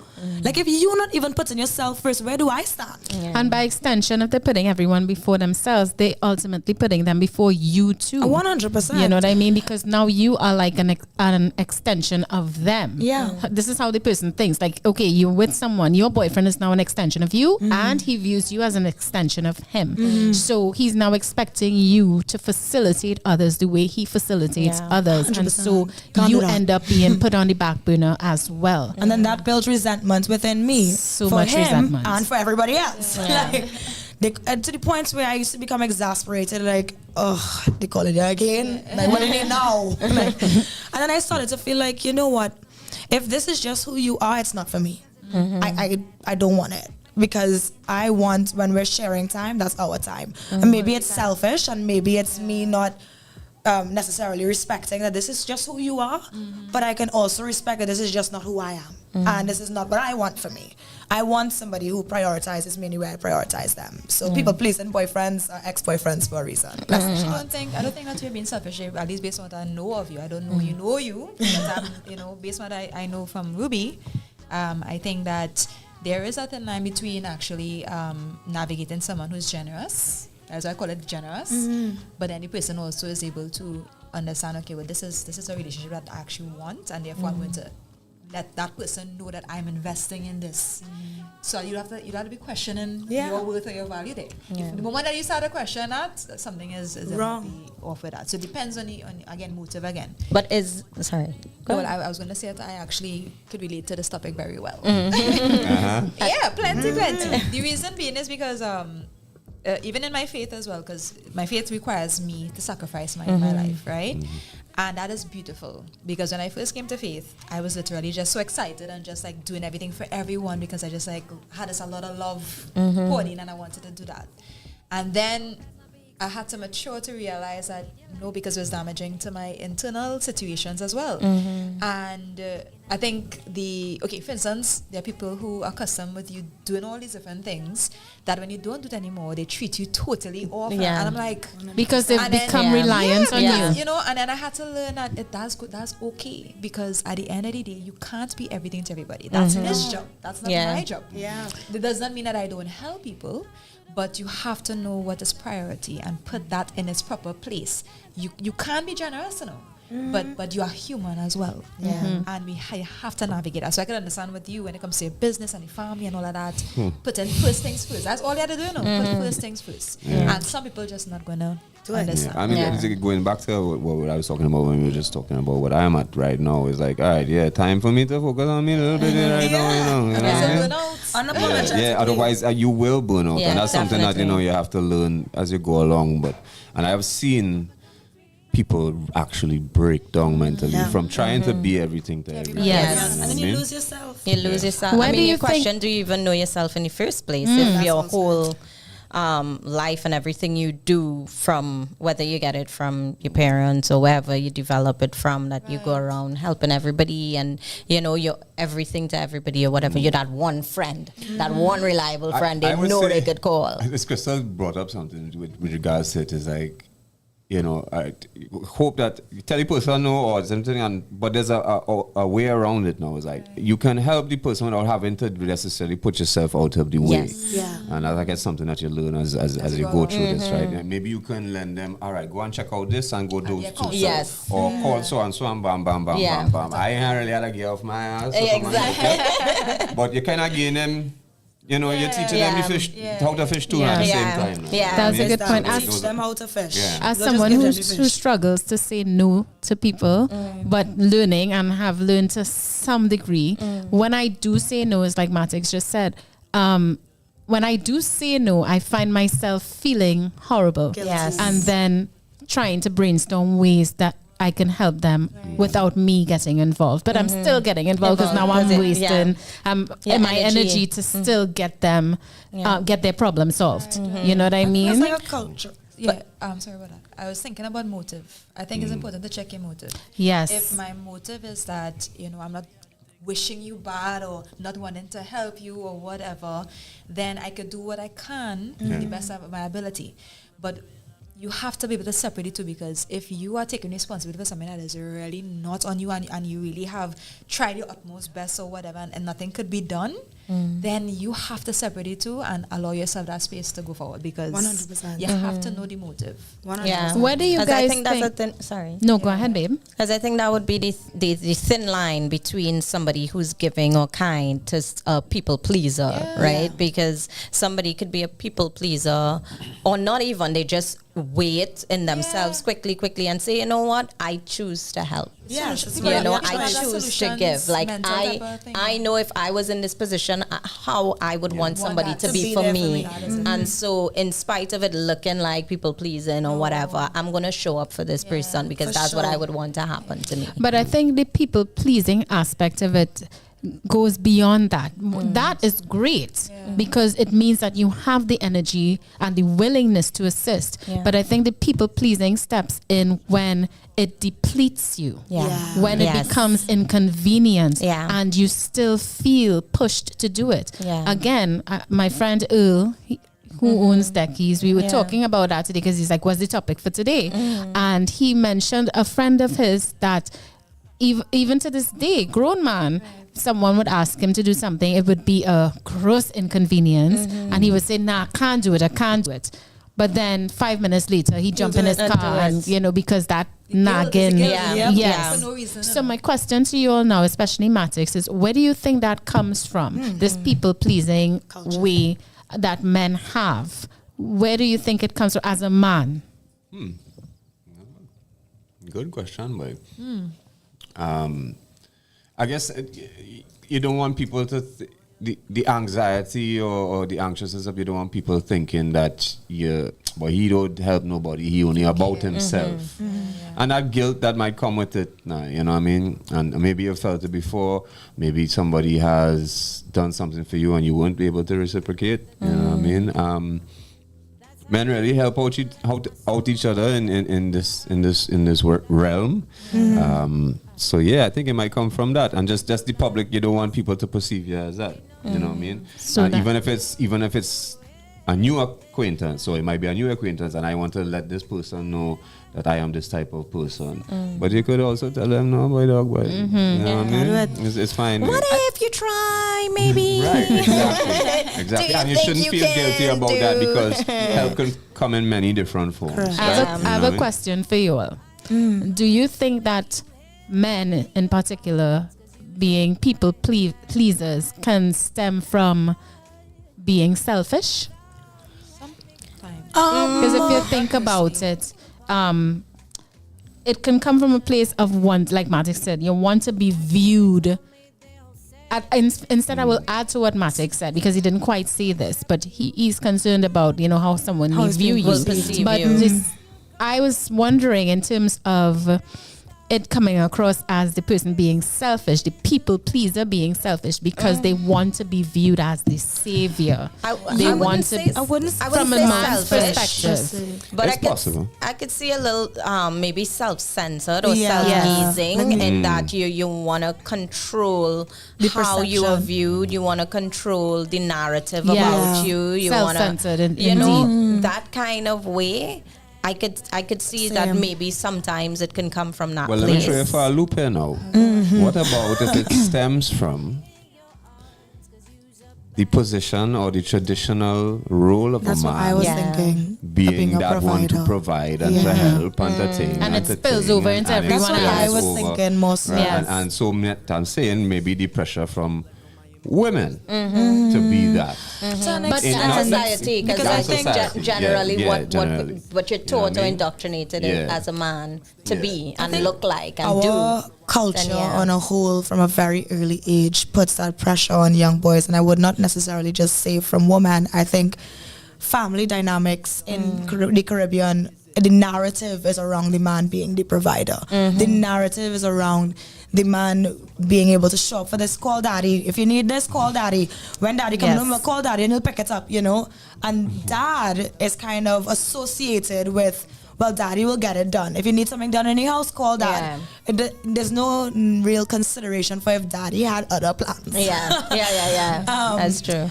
And I think young men growing up and seeing that example of, even if you are a bigger brother to a sister or even a younger brother seeing an older brother do it, where it's like, okay, well, the older brother drives now. Go and pick up so-and-so from school. There's no question on if the older brother had things to do in his plan. You have no plans. You have no plans. It's my car you're using, you have no plan. Or the younger brother, just that whole idea of, well, so-and-so is coming over, go and clean your room. Something even as simple as that. One might think, well, it's my room, nobody coming in there. But it's still to please your mom. It's still to please your dad. It's still to please the idea and the image that they want to be held by whomever is coming over. I think the narrative around, or the treatment at least, toward men and young boys growing up, and that never asking or even considering if they had something else planned, adds to that pressure of being the provider. I agree with that, but what about, as I say, I'm being specific for a reason. It come in from women, and not just in that realm. Yes, I want a man who could take care of me, make me feel safe, who could bring something home for me small on the evening when we're coming home, or do this for me and do that for me and do that for me and things. And you're filled with these things, and you feel like this is the person that you have to be. Well, yes, that's all that's well and good, but you don't do that for everybody. Or for you alone. Exactly. So I think the people pleasing is fine once you prioritize your person. And I think that also relationship. I personally think it's important for my partner to be able to tell me no. Yes. And I'll say why. I agree with that. In my partnership, we are very open with communication. And communication and comprehension go hand in hand. Because you can communicate doesn't necessarily mean you comprehend. That is true. And he's very, very comfortable being like, no. And maybe he'll entertain the why, and other times he'll just be like, because I just don't want to. And that is fine. That's because nice. if you can set your boundary for you, then I can comfortably set my boundary for me, and there's a mutual respect. Yes. But the moment you compromise on your personal boundary, how am I to entrust that every other boundary you've ever set is something that I will respect? Yeah. So if you're people pleasing with me, then who's to say you're not going to compromise on something else that's even larger than that? I think, and Denise actually backed me up, because I was actually going to talk about, I think it could also stem from insecurity, low self-esteem. Oh, my mommy. Lack of self-love. I was thinking about that. And to navigate that means that we as women have our part to play, and also appreciating our men, because when you, like we say, when you fill a love bank, you give them something to motivate them to go and do what they have to do, rather than add to what, remember, they're facing a whole world out there with a whole lot of baggage, right? So that is one aspect of it. So I think obviously guys have to work on their own self-esteem, but we could also help in that regard, where we know we want them to go and do what they have in their system to do, which is all applause for this lady here. But also appreciate. No, because I'm saying as someone who actually was on the fault of that, because I didn't know as much. Remember, you're growing a little bit in life. Yeah. But the people pleasing really has a lot to do with that. Because if you don't know who you are, you won't know the difference between, like, for instance, as an artist, when someone notices that you're real talented, they will give you sometimes they might give you the little stage and platform and stuff, and sometimes they could actually abuse that if you're not careful. Correct. Because they could run you, you could do this, you could do that, and the next thing you know, you have all these responsibilities that really actually take away from the original part, like how you realize, and you had to take a step back and say, hey, I need to take care of me. I need to take care of where am I right now as an artist. So that's the part I think the low self-esteem is probably one of the, I just want to I'm glad that you brought that up, but I want to reel it back into the context of the romantic relationship. Remember, the topic is, can a woman feel safe with a people-pleasing man, right? So the woman herself may not necessarily be the one asking him to do cartwheels, but it's observing him Do it and with how other he people. prioritizes other people, not necessarily over herself, but over himself. Yeah. Over You himself. understand? And how that I can can't feel affect safe. the relationship. But that's again low self-esteem, which is very scary. So you can't feel safe, especially That's what I was maybe getting if you at. have the So- discussion, and if the person is willing to like maybe address it or whatever, then fine. But if there's no willing to do that, that is on. I don't think Yeah, a that's woman not would really a feel safe- safe too, because that could lead also to a lot of, some ladies are quick to jump to conclusions. Oh, he go on there to deal with this, and what if he go on anything? What if he Correct. doing so and so and so and so? Because my thing would be it's how honest is it if you don't know yourself? If I'm seeing you not knowing yourself, or you're not being that confident person to set the boundaries, it's not like a conscious choice of, I know I don't really, but I would want this to be done for me, so I'm choosing to show up for this person. It's not that it's, I can't say, oh gosh, but this person, again, I have to go.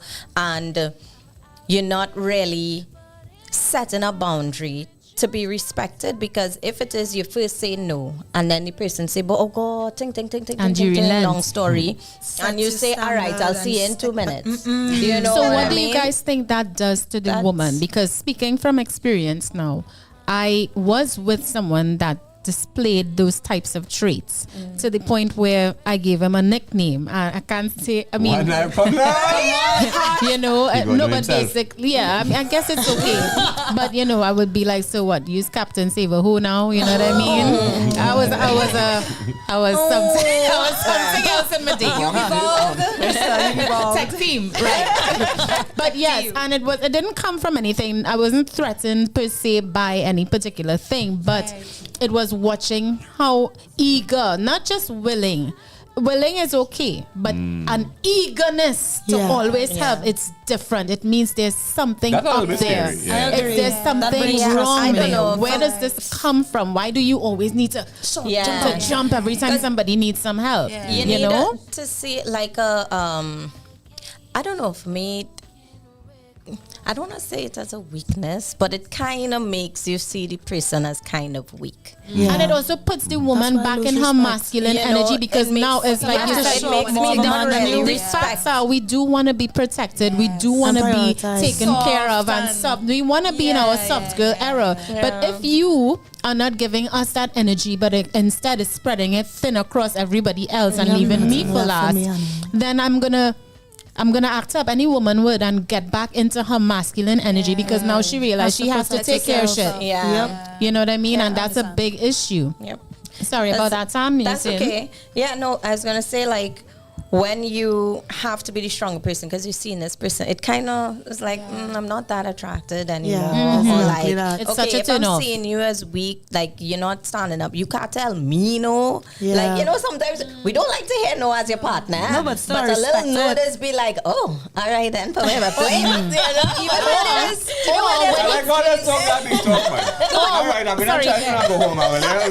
is, when he tells you no, when you realize he ain't telling nobody else no. No, that will trip me off. No, that is a That'll different trip thing. me off, because I'll tell you. But I'll feel a little Because proud remember, of him you're an extension for of trying. him. No, but eh? he has to extend that then. No. because if he's a yes person with everybody else, but you. And remember, too, in a relationship, you're supposed to be an extension of him. So he's seeing you as somebody who should be willing to help too.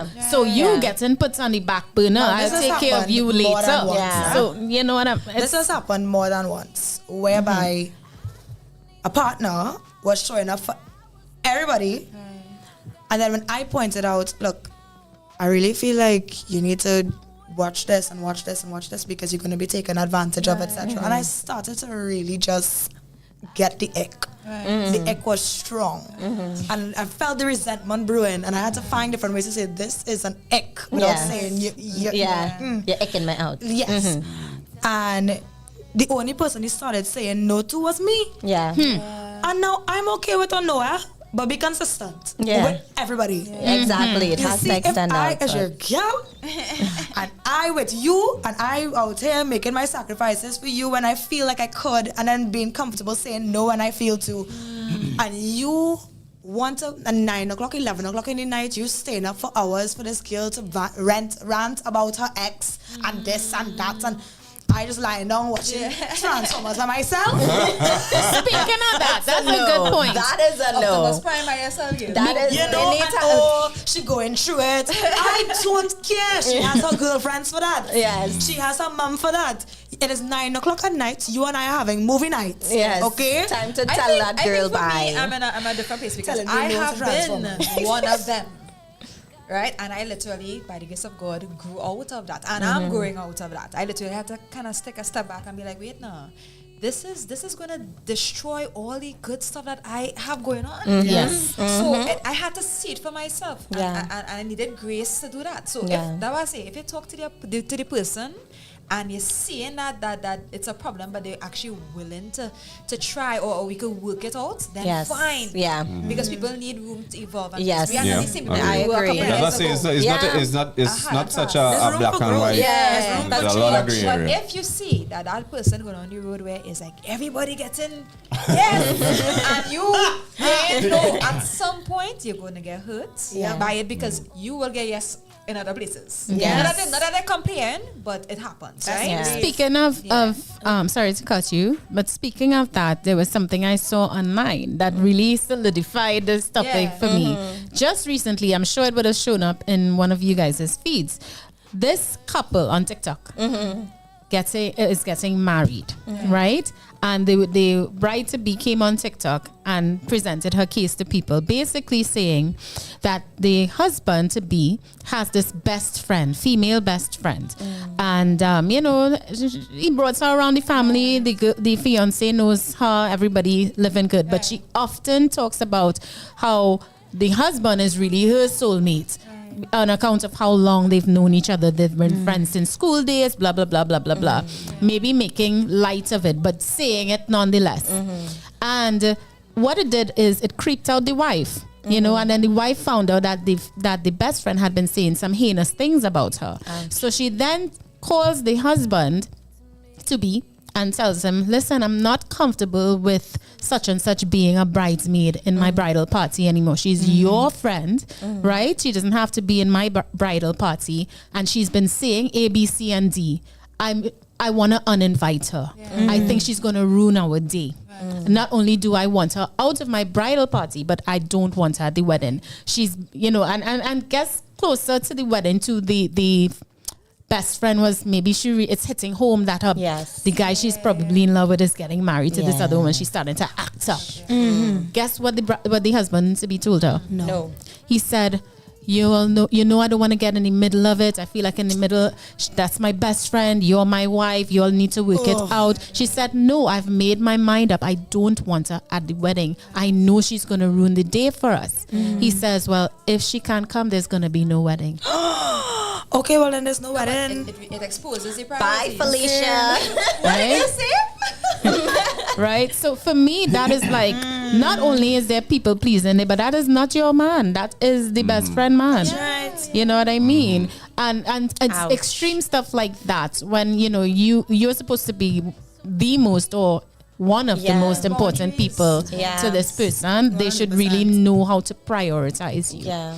And if, close to the wedding, he can't even prioritize you. Then that's going to be worse as you get Like married. that is That's horrible. As So when Matic you have said your in the child, beginning, what's going to it gets happen? worse. Yeah. Like, it's not like if you notice these traits early on, it's not going to suddenly get better. Now, I do agree with Tal's points about people do change. Yes. Things do happen. People do grow and people do evolve. But it is not a fast process, especially if it's something that's been ingrained in you since like childhood. It is your personal culture that does not change overnight. Correct. That is a slow, painstaking journey that requires patience. And I would say this, let's not look at it as an extremely bad thing. It's just something that, we know we have to learn and relearn rather. Or unlearn. Unlearn, right? Yeah. How to prioritize ourselves and the people that are important. I found that a lot of people who people please, if you talk to them and delve into their childhood, again, it always goes back to the childhood. It stems from always being berated as a child. You're never doing anything right. Or if you do something wrong, your parents already talk to you, but you get buff. Yeah. You understand? It's like, this is wrong. Don't put your hand on the stove. You're going to get burned. As they don't get that. Not like your mom who talks to you, Yeah, she's very thorough. right? They would get a Enemy. slap on the wrist. And, I tell you not to do that. Yes. And that's it. And sometimes, as speaking on behalf of that, sometimes like with me, it was more about peace. Yeah. Mhm. Like if I see something going outside a thing, and then I know if I just share this could bring it down a little bit, then I would find myself there to kind of being the that is me. superhero. But then you realize that then sometimes it doesn't work out like that. No. And Yeah. that is not your job. You know, And a lot of people I was a that people that, pleaser. that grew up like that, they always grew up feeling like they're less not than, enough. Yeah. you know, Yeah. and they always like something's wrong with them, or they're always doing something wrong. And So what- I mean, it translates to having to people please now in Yeah. adulthood to feel Yes. validation. Yeah. And another and vein- having it from your partner is not enough.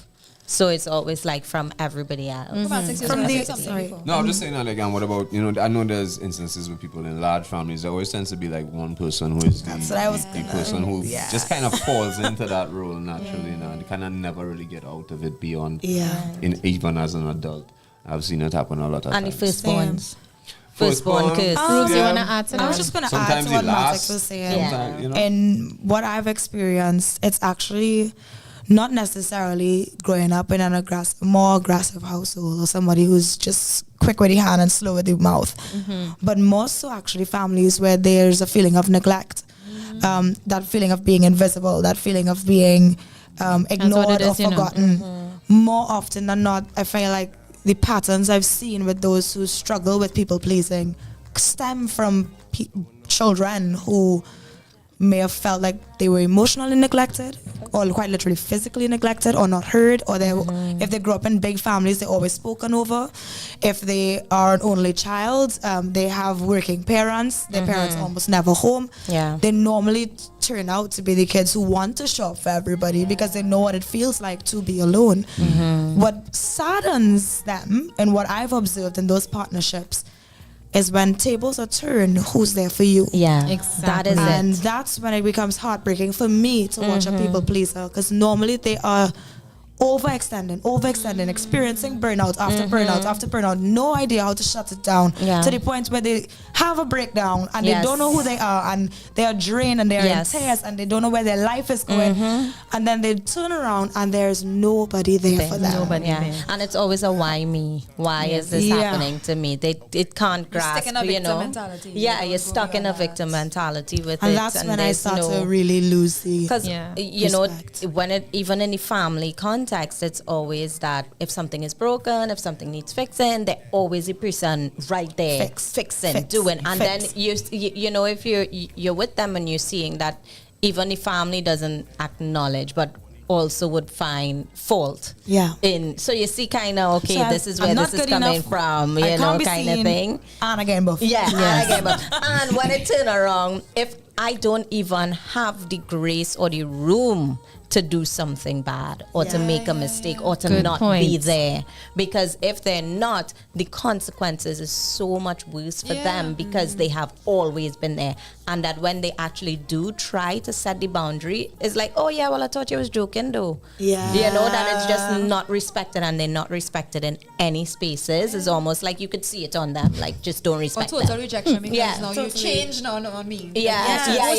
Oh yeah. But before, because I think the chat room is resentment. What would you round off and say that we stand with this now? That it's I not think safe? the basic consensus is obvious. It's not safe. I think Right? it's not, a woman cannot possibly feel safe with a people-pleasing man. Not to be confused with a kind-hearted man. Yes. Right? Correct. No, we've already established that one can discern to what degree someone might actually need their help. Right? Let's make no mistake. It's the people-pleasers that just, they're ready, they're eager. You need to, I would say, and I'm speaking to myself as well, people who can't say no, like myself, and people who are just eager to help no matter what. You come and tell me you need a lift down penal right now, and because I happen to have a full tank of gas, don't say that right? And I don't have anything to do, right? Oh, Gasparillo, I'm like, okay, I'll drop you. You know, I love you, Stephen. We love you. So I'm just going to take it to the chats really quickly. Yes, please. they're busy in it today. What I said was, I got it day one. That was the last thing I was said. So White Tip Tail Hummingbird said chromatics featuring girl talk. Fire, That's what he was 100, singing. 100, big smiles. Peep the little harmony too. Stephen Warwick said he legend and inspirational.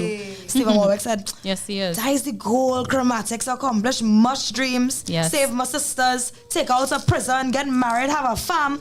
I need Crystal. Stephen was really this boy, Stephen.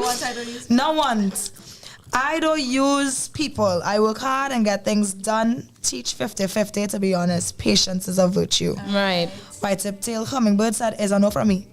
He can be easily taken advantage of Yes. by any and everybody. Stephen Warwick said, Crystal, can I get an answer back from Sugar? Sure, Stephen. No. Pressure in the camp. It's a And full set, Stephen, I guys. really thought that was it was a given. Right, Stephen. I mean, all the best to you and all the things that you're aspiring to accomplish, especially with your sister and all that. But this is as far as it will go, honey. Yeah, bless him. Continue, Ruth. Trevon McMayo said, the boss. Yeah, Trevor. Denise Paris, my mommy, if you didn't know, my name is Ruby Paris. She said, I think not selfish, but insecure. Confidence has boundaries. Yes, mom.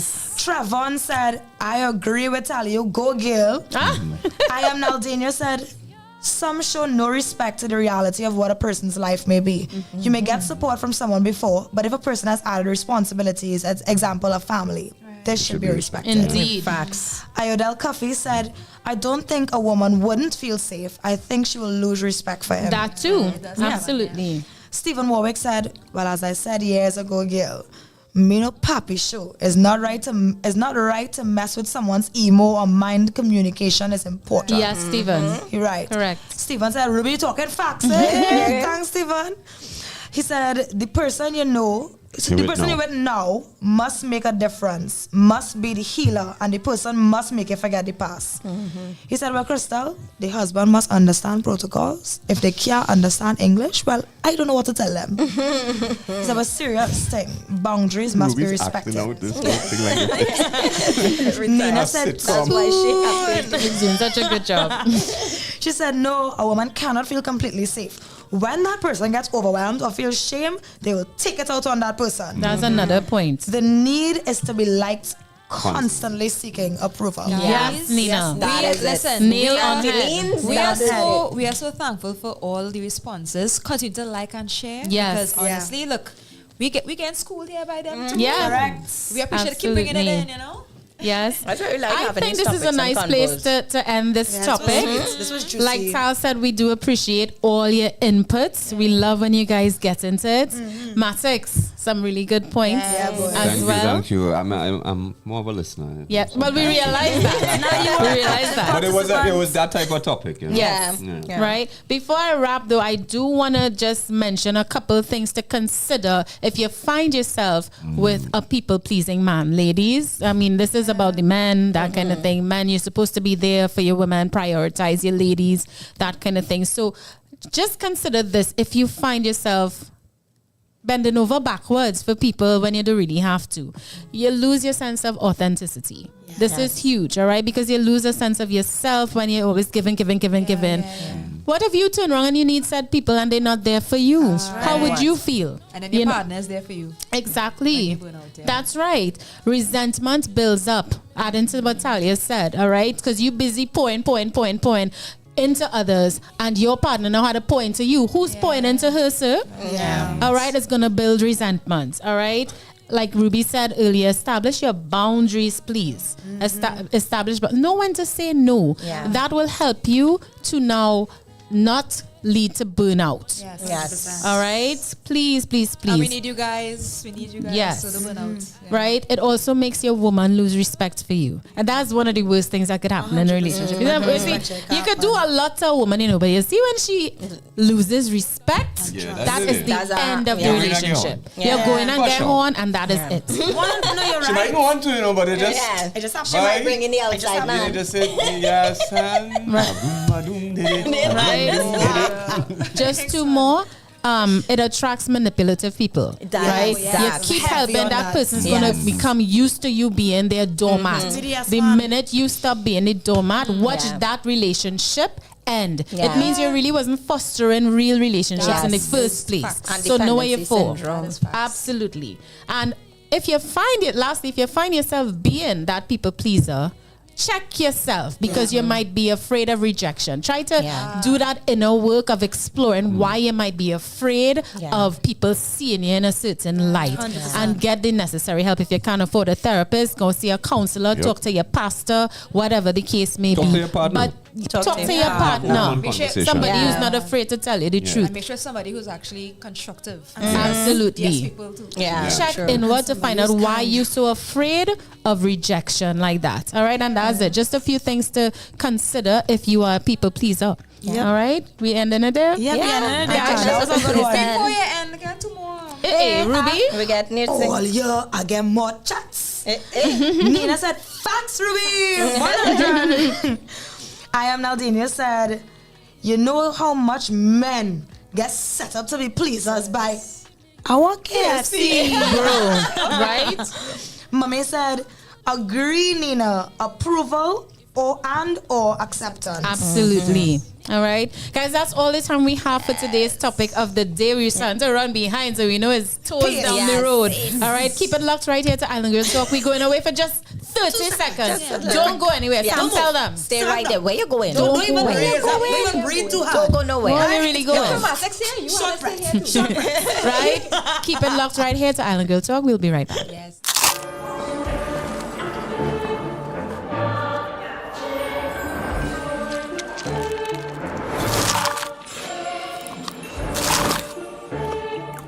So new, but so radical. New! The KFC Double Stacker Sandwich. 2 crispy chicken fillets sandwiched with barbecue sauce and cheddar cheese. So new, so radical. Order your Double Stacker Sandwich now via the app or KFC.com. It's finger licking good. Welcome to the Sporting Complex, your ultimate destination for fitness and fun. Located at La Jolla Complex, Eastern Main Road, St. Joseph. Membership rates include access to weight training, spin classes, aerobics, and recreational swimming sessions. We've got something for everyone. For those looking for flexibility, our drop-in rates are just $35 per visit, or grab a weekly pass for $125. Sign up for a monthly membership at just $325, granting you access to all services, all hours of the day. Plus, special rates are available for retirees over the age of 65 at just $200 and students at $225. Plus, special rates are available for retirees over the age of 65 at $200 and students at $225. Are you a member of the Eastern Credit Union? Lucky you! Enjoy exclusive membership pricing at $275. And for our valued service personnel, we offer the same rate of $275. But wait, there's more. We're excited to reintroduce our sauna service.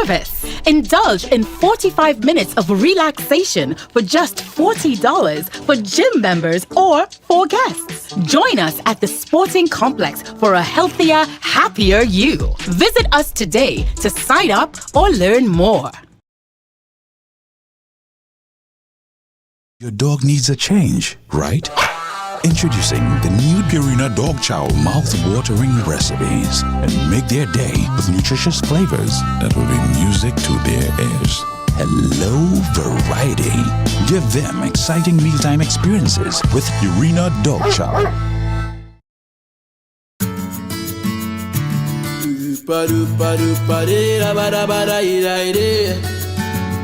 Bada bam bam, bada bam bam, bada bam bam, bada bada bada idea. Baby, yeah. Yeah, the girl African dancer. Me love how you dance it. Me say you make me go ginger. Me wanna know what you're asking. You're asking little African dancer. Me love how you dance it. Me say you make me go ginger. Me want to know what you're asking. You're asking, well let me know. Remember that one time you bought me in the party. You say me not feel go nowhere. And if you tell me say you need me, well baby get me not straight. I And when me but me little sick, we think about the future we could have, yeah. And then she talk a little talk in my ear, and it a go like, Rasta is my darling. That's all she saying to me. She telling me say, Rasta is my darling. That's all she saying to me. You don't feel worry about the next girl, baby. Cause when the night I'm getting cold, and she wants someone to hold, she have the link with me. The little dog I kill. Oh, when the night I'm getting cold, and she wants someone to hold, you have the link with me. The little dog I kill it. Hey, little African dancer, dancer, dancer. Me love how you dancing. Me say you make me go ginger, ginger, ginger. Me want to know you're asking. You're asking, little African dancer. Hey, me love how you dancing. Me say you make me go ginger. Hey, me want to know what you're asking. Asking, and she telling me say follow me, follow me, follow me, follow me back to a yard. Me say follow me, follow me, follow me, follow me back to a yard. Baby, now the thing get nice. Everybody all I met, so the thing just right, yeah. Play a couple tunes, we dance all night. You body ragamuffin, I can see it in her eyes, yeah. Me and the victim, and yeah, you are the cook. The way you steal my heart, you are feel the boy, you shook, yeah. You and me met my right by the way that you look. You make me want to study, I'll read it like I be you on the money. Love it, take the little me love it. Rasta boy not dance, but you make me push up on it. You want me bunny, me and your Clyde, and that's kinda funny. Me trust her with the back of me, know she has security. So dance for me, baby, you know you drive me crazy. Dance for me, baby, you know you want me lady. So dance for me, baby. Dance for me, baby, you know you drive me crazy. Dance for me, baby, you know you want me lady. So dance for me, baby.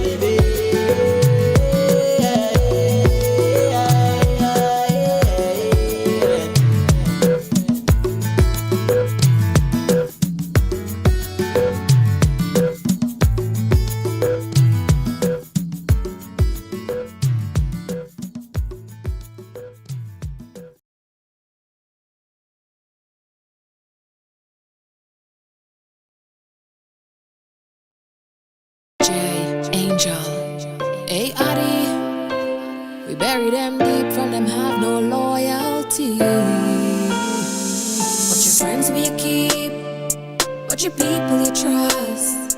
Cause human beings only take what they want. Not for them a friend killer. Not for them a friend killer.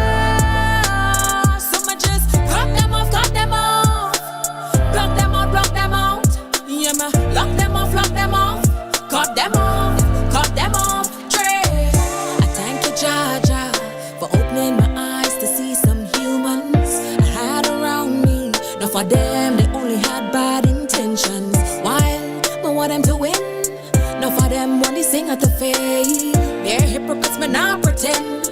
Lock them off like them deep in a jail. Now for them, friend killer. Now for them,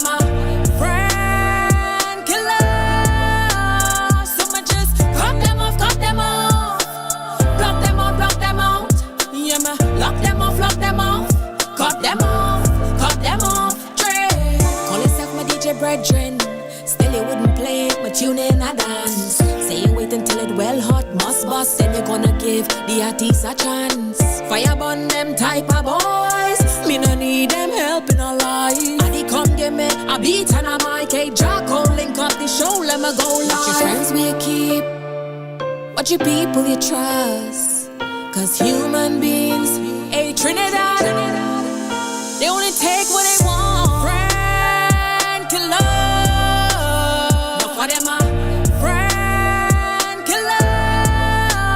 Some just cut them off, block them out. Yeah, man, lock them off, cut them off,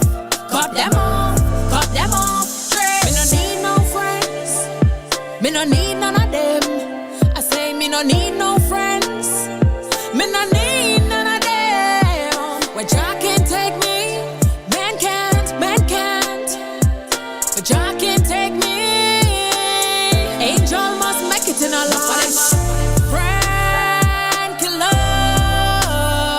Cause them a friend killer. So I just cut them off, cut them off. Block them out, block them out. Yeah, me lock them off, cut them off, cut them off. Straight. Big up to my real ones. R.I.P. Chopper, Chester Gordon, Mama Laura, my brother Jason, Taisha, Lala, Shonali, hey Birch. Big up my real ones. Daryl, Smitty. Me no need new friends. Lock them up, lock them up. Lock them up, lock them out. Yeah, me lock them up, cut them off, cut them off. Trade.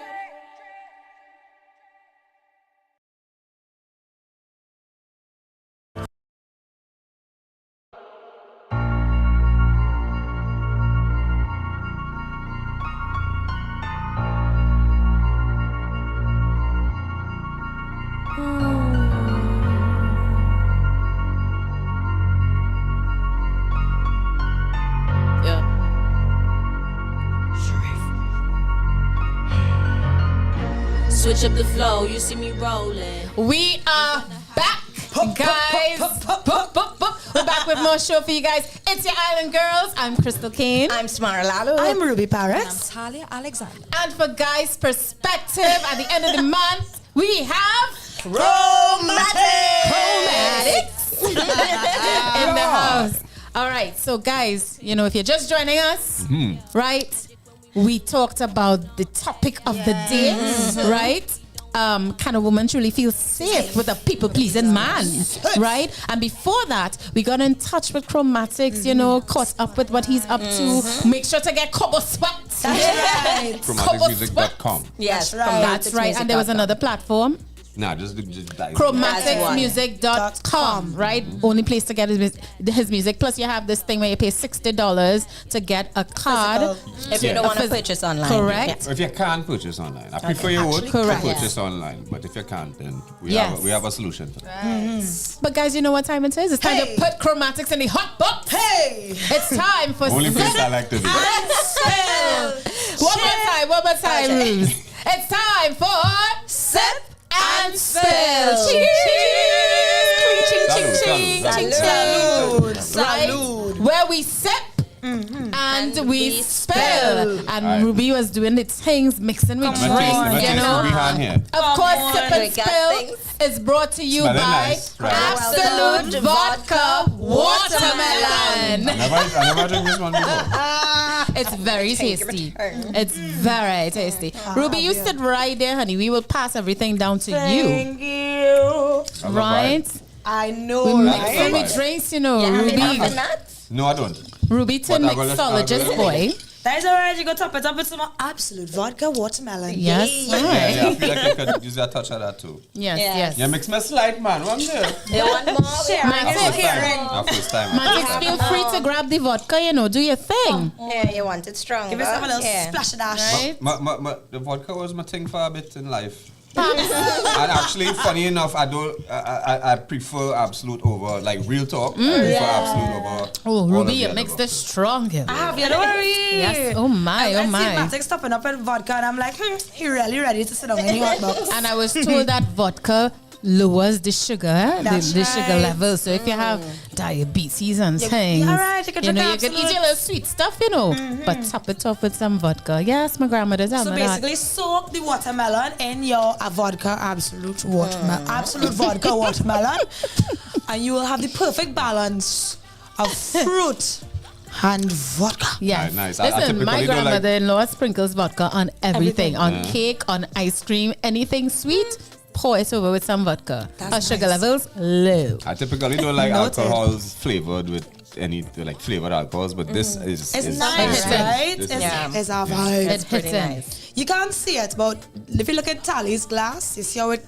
You can see the watermelon in it. Yes. That's in all of ours. Yes. So you know we're gonna munch on later. Watermelon. Big up the Absolute. Yes. Yes. Okay. So now.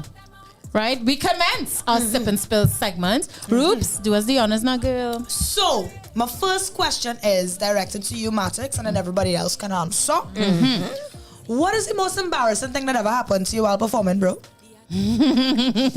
Not easy. I Oh. fall down on stage. Oh dear. You fell on stage? And then, so hear the joke, right? We performing, and it's with Spot Russians. We performing down somewhere on some beachfront, and your boy kind of walk out in front of the monitor. If you all know what the monitor is on the stage where the artist could hear back yourself, and I walk in front of the monitor. And the promoter, well, the stage manager, come on, you said. And my boy Tim just grabbed me so whap. But he realized I stand up in front of the monitor and just pull me back and I fall over the monitor. But then I do a kind of roll. Oh my God. I roll back on the like performance. But that was pretty. When I came off stage, I was pissed. Pissed. But that's the most embarrassing thing. But I have this constant fear. Like, this is one of the greatest fears in life. Is that I perform on stage and my fly is down. Like, it's never happened, but it's That happened to me so many times. No, that's why I'd always be checking. I ain't playing with myself for it. I just be checking to make sure when I go on that stage, I'ma fly up.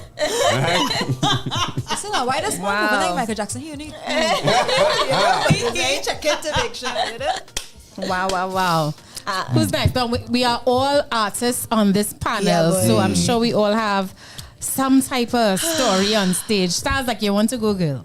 Not necessary. I wouldn't say embarrassing. I think I really am embarrassing. I think there was a time where actually I was with some band at the time with my cousin Tisha, and we right before we had to perform, my girl get a cold now. Yeah. So I listened to my cousin with her remedy. She's like, girl, take some punching with something, and you go open up her throat. I'm like, we'll open up her throat. I was drunk and my voice was worse.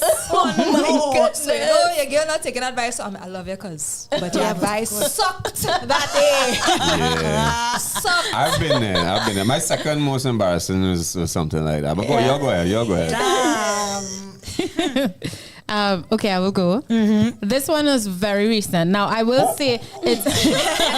You know what it is? I will... Nah, he don't know. I will say that it's very hard for me to get embarrassed because as an entertainer, you have so many embarrassing moments that you kind of start to develop a tough skin and you learn how to laugh shit off.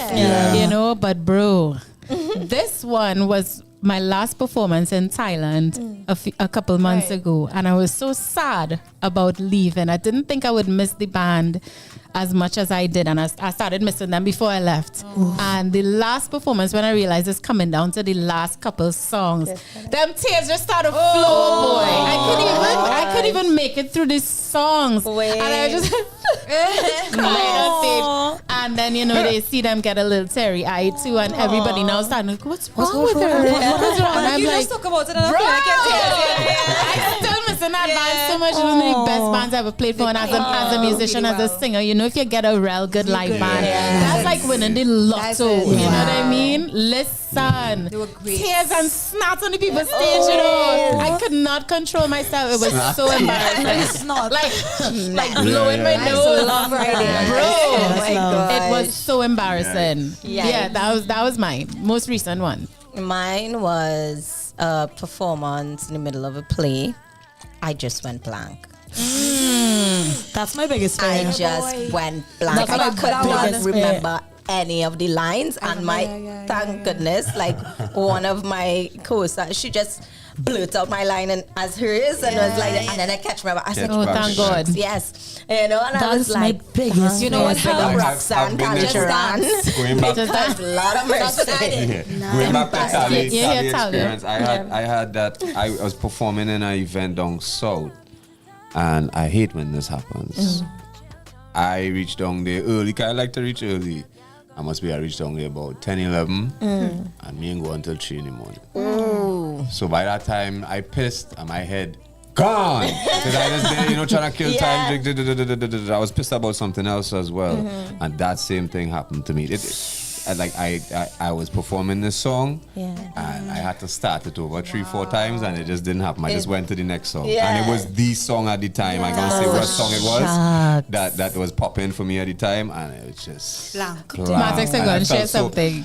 What? I know something about Matix. Matix is back then he used to put quite a lot of pressure on himself Yeah. to perform and that kind of stuff. Mhm. And you used to put so much pressure. You used to forget little lyrics sometimes. Yeah. No, but like my true fans and friends, very close friends. Will know.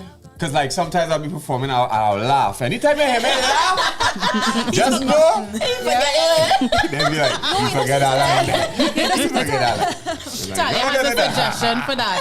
What is the suggestion, So I Tal? was just saying, like, what she talked about, how she forgot the lines, because it's only after that it took me back with that, right? Girl, just dance, boy. Just dance. When all else fails, you just Do the rain dance.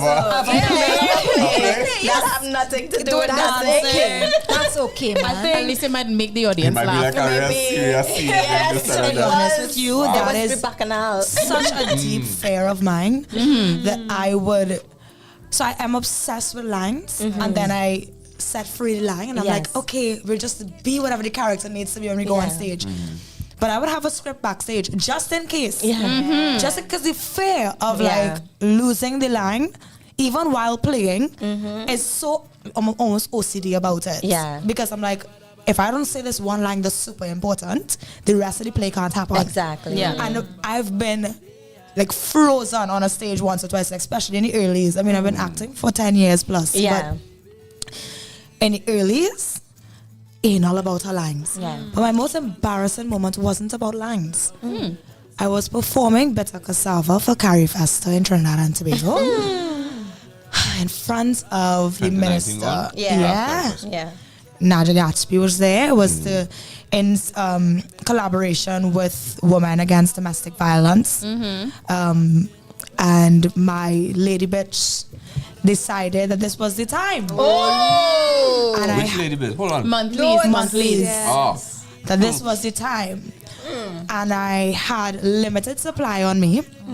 And I had not gotten her for like 2 months. And she came down heavy. Heavy. And my first outfit was a pure white belly Nah, dress. boy. Nah, Roops. I had to be on stage for about 35 minutes in a white ballet dress. And we entered through the audience. Then Nah. went on stage. Then I had to The do a ballet reveal. solo. And we were waiting in Little Carib Theatre in the lobby for our cue to go through the audience. And I stood up and I said, I've blood on my dress. Oh no. And everybody in the cast face went, "Vroom." And I was like, just check the back of my dress. And I saw, bless him, Mohammed Makil. I saw his face and he was like, Oh yeah. no. Oh my and gosh. I said, okay, guys, you all have to block my bum. We had to do a brush back through the audience. And I'm brushing back and I am smiling, big smiles. And all the while I am feeling it drenched. Oh my Run down my legs drenched. I know what that feels like. I get on stage. I do my solo.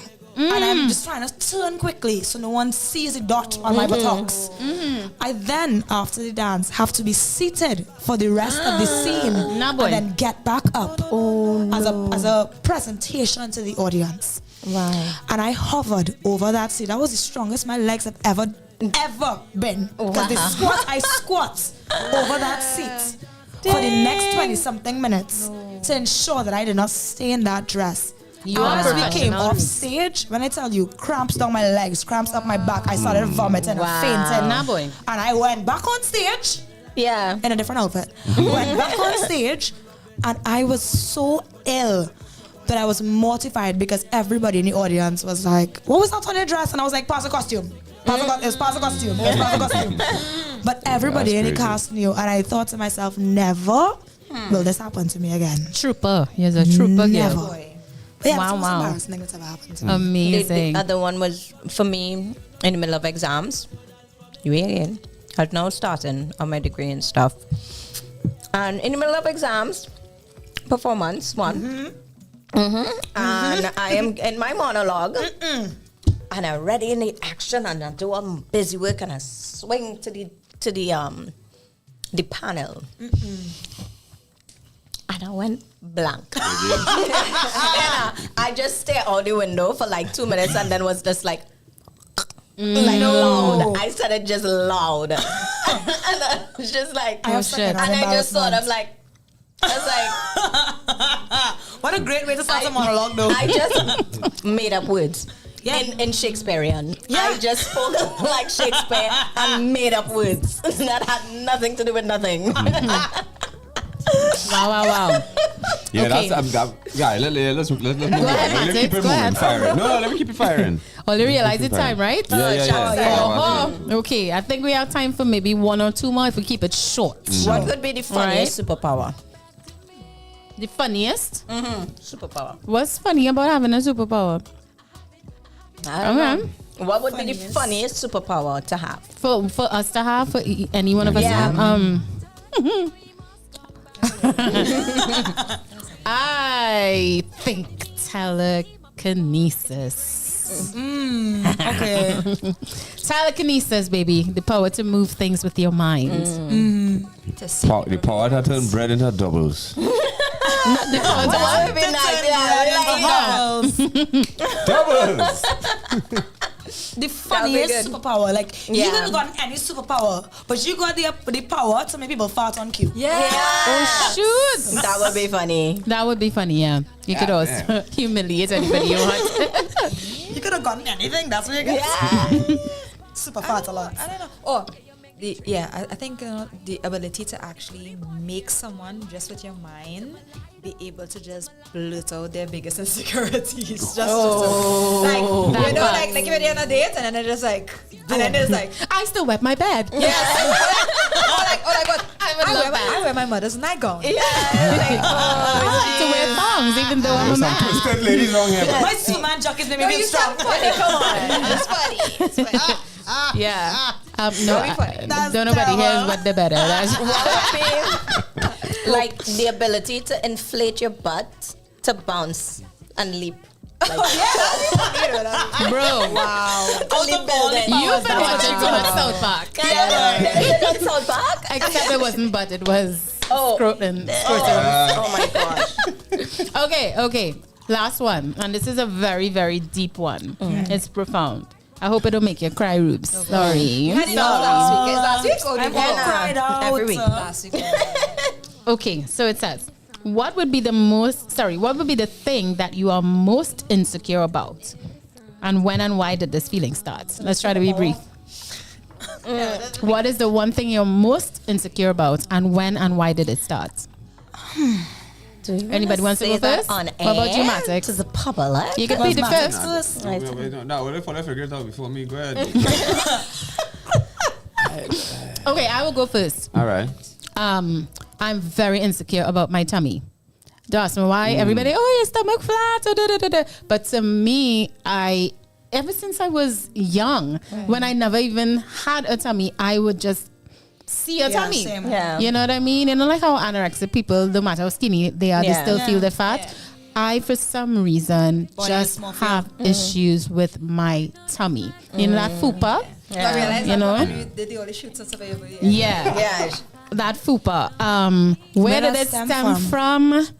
I don't know where it stemmed from, where it started, but I think it was exacerbated when there was a time, sorry daddy, I'm sorry, I know you didn't mean anything by it, but there was a time when my dad was outside waiting for me and I was running toward the car and I think I was wearing a crop top and those days was like low rider jeans. I was quite thin, but my father's a fitness buff. You know, if anyone knows my dad, he's been working out before I was ever born, always muscular and stuff.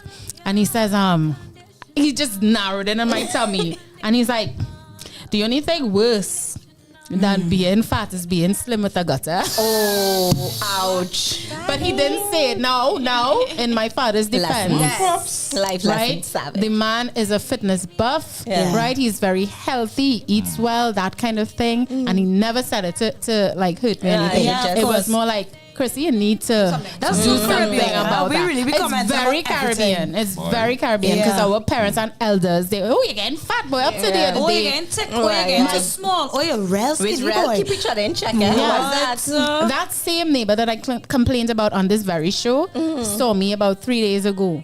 Crystal, again, fat. Oh my God. And I turned around and I said, could you refrain from commenting on my body? I don't like it. I've told family that as well. And he just looked so horrified. I felt bad, and then I said, because I'm trying to lose weight now, you're making me feel bad. Yeah. So I in turn had to make, because he was mortified when I said that. I was people pleasing. He's older too now. He's an old man, and I know he did not mean anything. He meant it as a compliment. And it's like, no, keep it. You're looking good. That's what I mean. And he started. He felt You see why it's so important to the people personalities to know what they mean, because we mean different things. Yes, you know? but don't be going on with my father. He meant quite well. None of our parents, aunts or uncles actually meant what they said. When they commented freely. But since then, I mean, it has left an effect. I am absolutely just insecure about my tummy. Fair enough. Yes. So I've set the tone. You'll go. For me, it's not being good enough to accomplish my dreams for myself. Rubes. And it honestly just stems from just like childhood. People, when I first started saying I wanted to be an actor, kids used to be like, well, why? Like, who do you think you are? Like, why would you're gonna just be like one of those burnout actors who even acts as a career? And I remember thinking, well, I'm gonna do it, I'll show you. But every step of my journey, I've had somebody be like, well, why you? Yeah. And then in my early 20s, when I was in UE, I had a very toxic partner, and he was actually just like, you're not good enough. Like, you can't do it. Like, I see you doing your degree, that's nice, but you're going to end up in an office job, essentially. And nothing wrong with an office job, it's just not my passion as an artist. And when I went on to pursue my master's, I still had people from home being like, why would you go and do your master's in acting? You're not good enough. Oh my God. And who do you think you are? And these people have never seen me perform in their life, eh? Yeah, it's always those. But it stays with you. And even though I brush it off, and even though I dismiss it, and even though I'm like, that's actually motivation for me to make it, there's always going to be a part of my brain that's like, am I? Yeah. No. There's always and in fact, that question of am I is actually what keeps me motivated to prove myself wrong. But there's so many things that I felt like I wasted time on, and a lot of that is other people's opinion of me. And now I'm in a space where I'm like, I have no choice but success, and I am good enough. And I know that I am talented. I know that I am good at what I do. I know that I am a strong actor in all the fields that I've done: stage, film, voiceover, etc. Live arts, immersive theater, conceptualizing art, conceptualizing shows, writing plays. I know I'm good at what I do. It's just there's always going to be that part of like, why you? Yeah. Like, are you worthy of this? Are you good enough to go where you want to go? Yeah. And I think most artists suffer with that. I just know that's my biggest insecurity. I hear you, Rubes. I hear you. Yeah. That's a big Matix, you one. ready? Oh, me? Yeah. Well, I mean, funny enough, like if we're talking about life experiences and things you're insecure within your personal journey, then that would probably be one as well, Ruby. But I mean, I think I have overcome a lot of that in my career. I will share something that this is Island Girl Talk, and that I gave her some exclusive. Because I mean, so people are insecure about certain parts of the body as well. It's something that I have also overcome, but my face, because I suffered from really bad acne as a child, so my face is full of scars, and I have been tormented by other people, big people, like even artists, like it's hip hop. Sometimes the first thing that they go to diss me is that. You know what I mean? So it's something that I'm conscious of, but I mean, I just still pull the best skills. So. You know what I mean? You know what I mean? And you never let it stop your matter. It's never stopped me, but it's something that I think I just wanted to share with you. And it goes beyond to, you know, like the image is one thing, but you could overcome all of these things, and the way you look, or you might feel, saying more to inspire others too, right? You know, you might feel insecure about certain things about you physically, but you can overcome those things, and at the end of the day, don't judge yourself by that, you know. Thank you for sharing that, Matix. Like, we all have insecurities. We all do, you know. I remember I remember I went on a radio station, and a man, and I am man. Live on air, live on National Trinidad and Tobago Radio. Ask me, so I'm to your face, boy. Wow. Like if it was a joke now, well, you know, I hit him back some bars on his spot. Very good, very good, very good. Wait, tell him. Let's sit down. Why you acting tough? You know your mommy like it, bro. Boom. Yes. Bars. Shots dropped. Fast. I know to please. Yeah, I need to calm down the way after that. Sorry, I did that. You know what I mean? Yeah, but I've never shared that with anybody, Chris. Thank you. Thank you so much. This is what the show is about, right? This is a safe space. And I think the people who view us and connect with the show know that this is a safe space as well. Yeah. All right? So thank you very, very much. Yes, Styles. I need enough time to figure it out. No, well, I mean, I can touch on everything that everybody was saying, like in terms of I battle things in terms of physical appearance, like especially when it comes to, you know, people don't think that you have the mind. They're just watching that, right? Or like, for instance, my goofiness as well. I've been goofy since I asked my mother, when everybody taking studies seriously, I running and playing and okay, that is me. Yes. Very childlike all my life, and I think that's what makes me very creative as well, right? But I think the biggest one, which I am actually overcoming now, is the gift of counsel. Because usually, depending on the persons that, you know, because it's so natural for me to do that. As I learn, I pour out. That's just how I am. And that's the calling that God placed on me, especially now that I'm seeing it. I ran away from it all my life, but He's calling me to do that. And I think the biggest thing that made me insecure about that was that based on certain perception as well, they were like, you really feel like you know plenty, and it's not even about that. It's a genuine care, and if I think that I do have a tool, I'm just giving it to you, but you don't have to take my tool. I'm just sharing.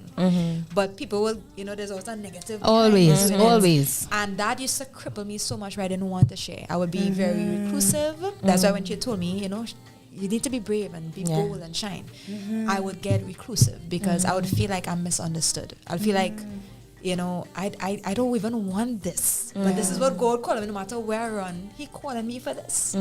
So now I'm actually embracing it and learning not to let what people think based on their insecurities stop me from shining in the platform that God called me to shine. So because there are people who actually want what I have to share. So if you have a problem with it, well then take a step aside. If I just scroll, you could scroll. You could go past my program. That's right. But I need to do what I do because this is what I'm called to do. I'm wanting to, you know, to be accepted for that. As I say, whoever. As long as you're helping people, Tals, that is all that matters. Yeah. Come on, girl. Lord, yeah. What am I insecure? Everything could resonate, but in terms of the self-doubt, not feeling good enough, and feeling like I've accomplished nothing in this life. You're up to a real full, honey. That is my biggest insecurity. Like feeling like I have not left any mark, or I have not accomplished anything of note, or that, you know, I don't know, like I feel like everything I do is just like, meh. You know, I don't know. I just you are so accomplished when you've been telling me. I don't know, but that's it. Sam, you do everything. Yes. You literally do everything in our field. The only thing you haven't done is release an album. This girl is so. You know what? And I told you that just the other day when we spoke. I marveled, Matix, at her ability to know what people want before they want it. Yes. Like that is a gift. You know what I mean? She thinks ahead of the curve. 100%. And I mean, bro, like, I wish I could do that. Like, you anticipate people's needs and wants before they even know that they need or want it. You know, and your ability to I mean, you're an actress, a very talented one, you're creative, but something about your work and business ethic. Bro, girl, you're like a project manager. Like you see the risk before it even exists, and then provide the solution. I want to put something there. No, I would go further, like a fixer. She's a fixer. She's a facilitator. Like a fixer. Say it again. A facilitator. You are not here by chance. Ever. Politics and all the other people that came in the show. There's something about that I done seen you in the future with that already. Yeah. You just have to know that gifting and where he'll positioning you, and you run. Well, I have things on paper, but then they did self-doubt of, is it me? Why me? Should I be the person leading this? Do it. You know that movie? If not you, who? Yeah. Exactly. You know that series Scandal? Yeah. What's their name again? Olivia Pope. She's on Olivia Pope for the show. She's Olivia Pope for her life. Better be clear on Olivia Pope because she was Olivia Pope. No, 100%. No, man, she's not sleeping with the president. You know? I don't want problems. No. She want peace. I want peace. You're running into some kind of issue that you can't see a way out. She just find a way. Call Sam. She's solution driven and solution oriented. And I believe that she's one of those people that's like, she finds the problem before you conceptualize the problem or experience the problem and offers you the solution for it. She thinks for you. She literally walks with a folder everywhere, like Tiny Thunder for a reason. Yes. Okay. Yo, we definitely going Thanks, over guys. the 3 hour Sorry. limit. I cannot with these girls. Have a good time. I can't. Guys, it is a wrap for Sip and Spill. Cheers! Right? We still have more show for y'all. We can top up. We still have more show, and we're going to try to go through very quickly for y'all. All right, keep it locked right here to Island Girls Talk. Do not go anywhere. Don't go anywhere. And if you go, come right back. Come right. No, don't even encourage them to go. Don't go nowhere. Don't move. Keep it locked. We'll be right back. Yeah, come watch this KFC out there. You watch KFC, yeah, that's what you can do. It's real good.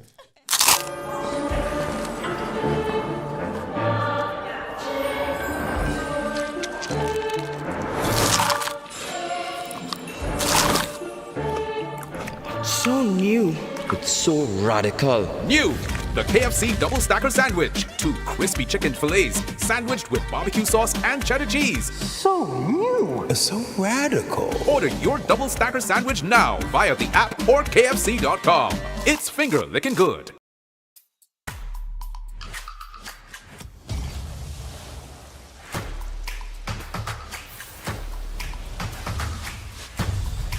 New Absolute Watermelon, always in season. 100% natural watermelon flavor, 0% added sugar. Not for persons under the age of 18. Enjoy responsibly.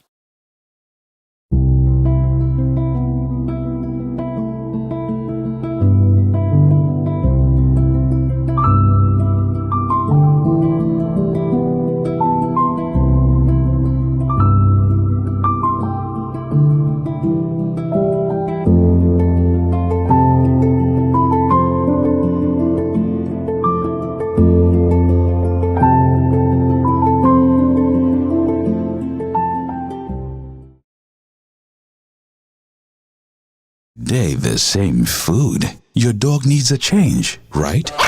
Introducing the new Purina Dog Chow mouth-watering recipes, and make their day with nutritious flavors that will be music to their ears. Hello, variety. Give them exciting mealtime experiences with Purina Dog Chow.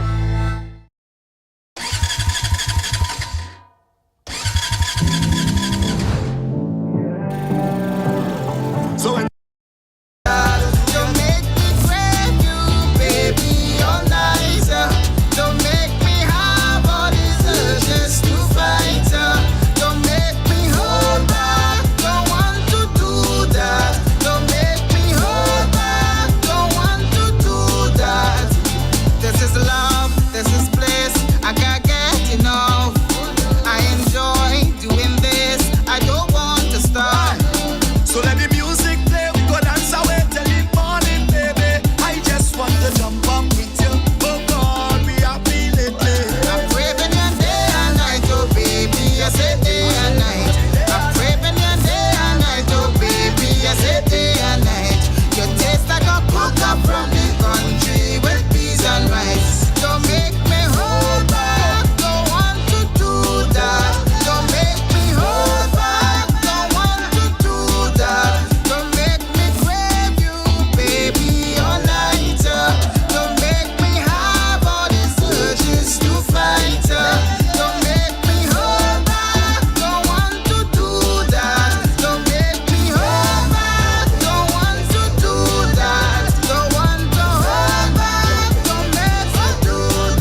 to Island Girl Talk. It's your Island Girls. I'm Ruby Paris. I'm Talia Alexander. I'm Samara Lalu. And I'm Crystal Kane. And we are joined with a special co-host today, the enigmatic and incredible Chromatics. Yes, man. Yes. So all you, if all you now joining, this is what you missed. We caught up. We got our spotlight moment with Chromatics, who took us through his journey, gave us some extra insight, gave us the tea about how he got into hip-hop and where he is now as an artist. And you can, of course, go on chromaticsmusic.com to be able to download his new song. Use your credit. EP, sorry. Make sure you use your credit card. Make sure it's working. Make sure it's not expired. And if you're not doing that, make sure you use your bank card. If you're not doing that, you can get a physical one. But that's the last resort. Period. Then we went into our topic of the day. Can a woman feel safe with a people-pleasing man? And the consensus was generally, go and look at this episode.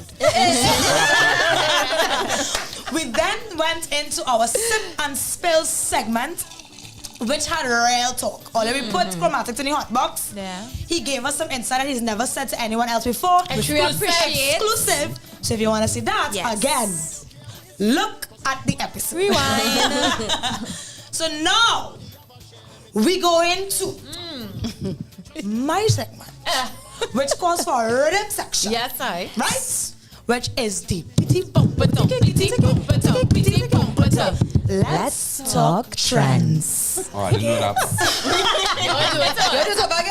You want to do it one more time? Ready? Rhythm section on 3. 1, 2, 3.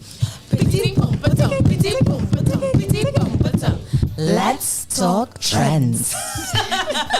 But before I get into trends, guys, I really need to pay attention to the chats because we didn't get to close off the last segment with so many comments from the chats. We'll take it off from after Denise Paris. We go to I Am Naldinho. Right. He said, I really enjoyed this show as a first timer. Thanks for sharing the Linkmatics. Well done to the Island Girls. Thank you so much for joining us. We hope to see you next week and to the next few shows that we're about to have for this season. Yeah, Naldinho, you and your wife tune in next time. Yes, man. Might as well subscribe, you know. Yes, you might as well turn on notifications, you know. Thank you. Like, share, and subscribe. Jamali, good evening. You're a little late today. You're normally on time. He said, nice topic. Sorry for missing the show, ladies. Listen, we understand life does happen, but just rewind. Right? Yes. You can always go back. The beauty of our radio, you can always go back and listen. Nina, love you, babes. She said, agreed, Crystal. This was the conversation we were having earlier about our topic of the day. Right. She's now catching up on that. She said, red flag, red flag. There are plenty of things in that conversation that were red flags, right? Yeah. So figure out which one she means. She said, absolutely, everything goes back to your childhood. Facts. Firstborn curse, yes, as she is a firstborn, she understands. And she said, you know, or only child. Firstborn and only child over here. Ironically, I am the firstborn in my mom's kids. I was the only child for 9 years. But I am also, ironically, the last born of my dad's kids. Wow. But as my mom and dad's offspring, I am the only one. Wow. Yes. You have a so I was struggling.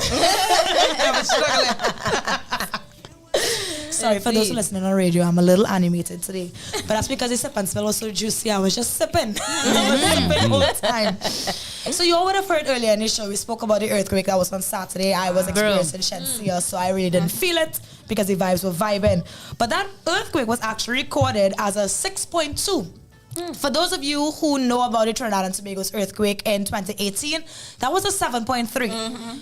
So to know that it was so close in rank, this one was also 30 seconds long, whereas the 2018 one was 90 seconds long. Oh my God. Just important to know. This one was 30 and it was 30 2018 was 90 seconds long. Yeah, it was long. Again, it was longer than the 30 seconds. It did. And I think when we go through trauma, I think in general when you go through trauma, your brain slows down time.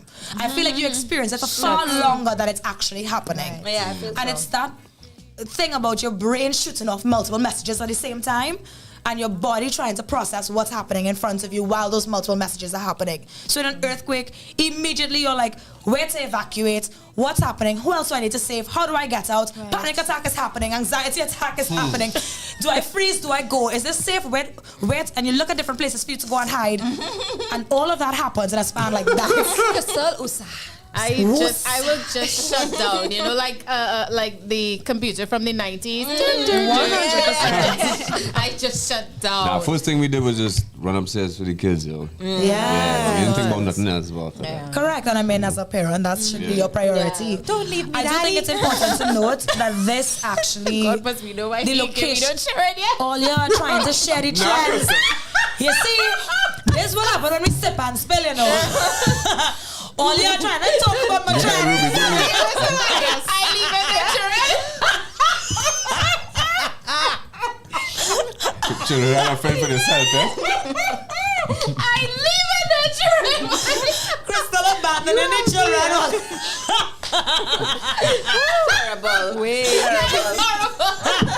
It is what it is. That's what you do.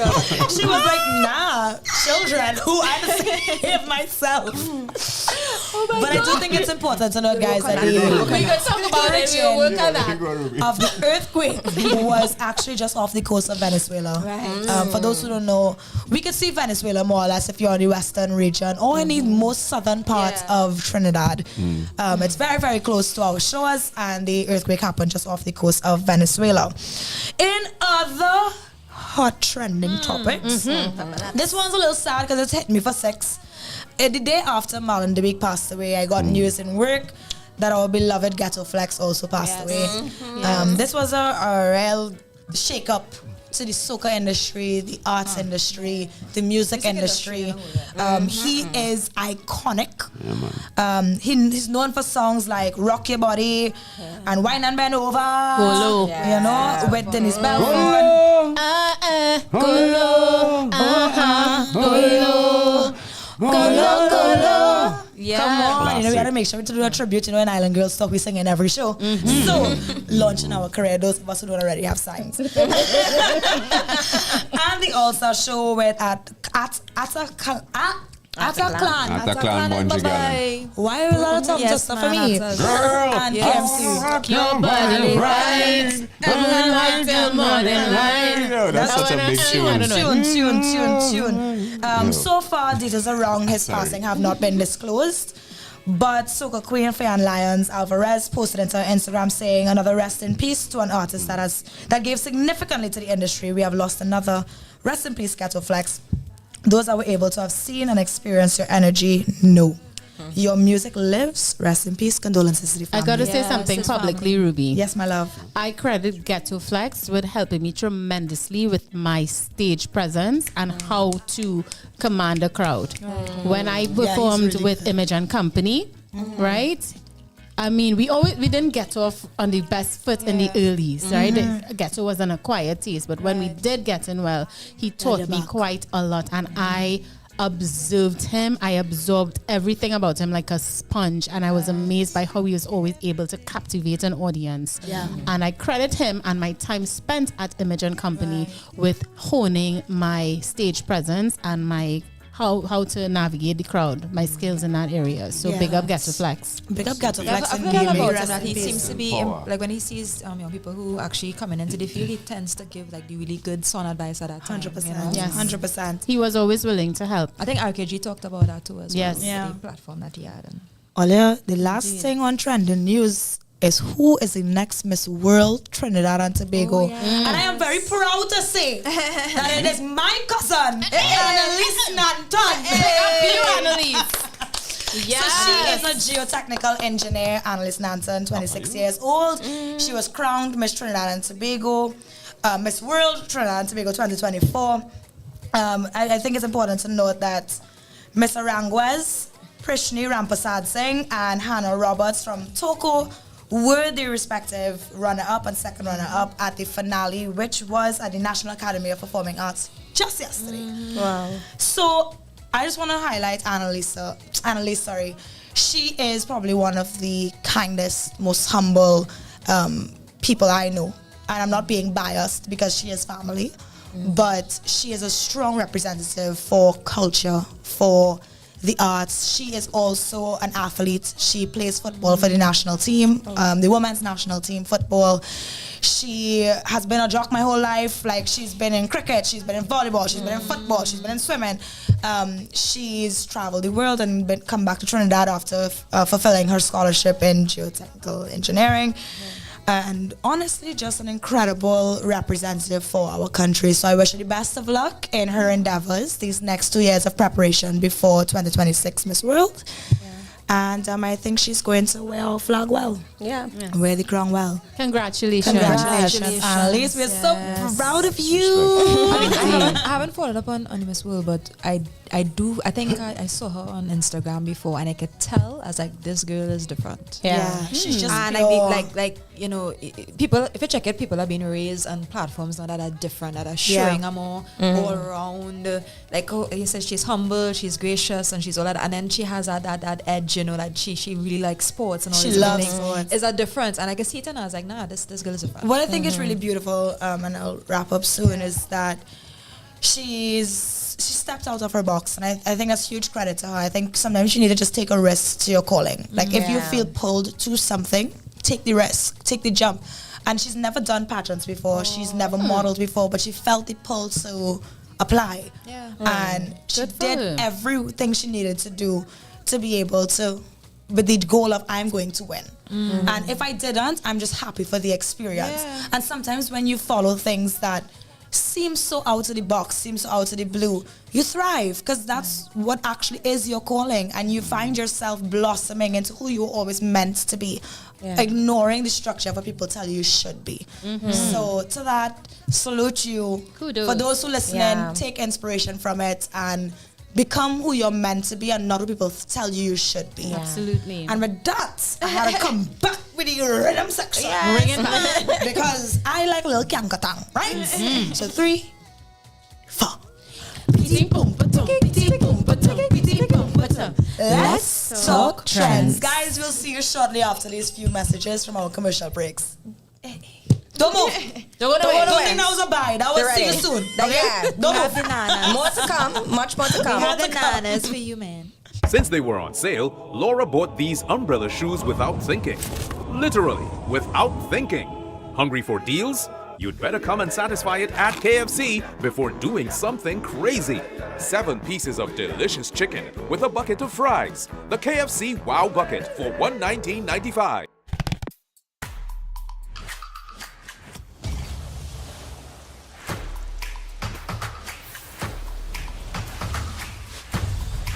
New Absolute Watermelon, always in season. 100% natural watermelon flavor, 0% added sugar. Not for persons under the age of 18. Enjoy responsibly.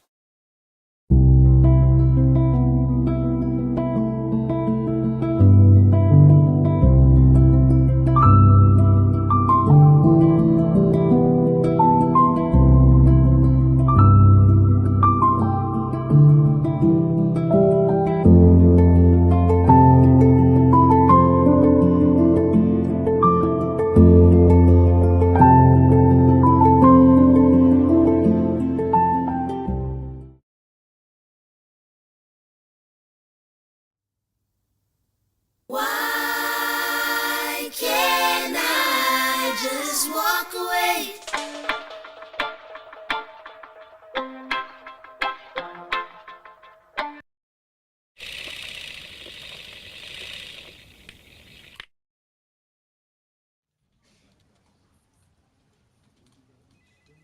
Me, I think she gonna get me. She said to me, I'll show you a thing or two. Kind of things make your dreams come true. She said to me, it don't matter you try to hide it, I could see you want me to. She said to me, boy, I know I've been on your mind. I only had one thing on my mind that time. She said to me, we both know I'm gonna get you. It's just a matter of time. And now I had to find an answer. I had to find a door. I had to find me, I escape her out. Cause I did for sure. This girl have a hold on me, and I can't get away. Now I I know it's too late. She tells me that she loves me, and I know it's all a lie. I gotta open up my eyes, let it show through her disguise. Let me tell you a story then. She had me feeling this feeling. My heart leaves my chest and it reached to the ceiling. She feels so real and she's so appealing. She's got me hooked and now she's reeling me in to an obsession leading to passion. And her intentions are hidden by her actions. I'm now an entity. We are back, guys. We're back with more show. It's your Island Girls. I'm Crystal Kane. I'm Smara Lalo. I'm Ruby Paris. And I'm Talia Alexander. And of course, for guys' perspective, we have Chromatics in the house today. Guys, if you're just joining us, you've missed a fantastic show so far, but we're coming down to the end, all right? And we have gone well over our time, so you want to keep it nice and snappy, all right? Now it's time for the Wellness Wavelength.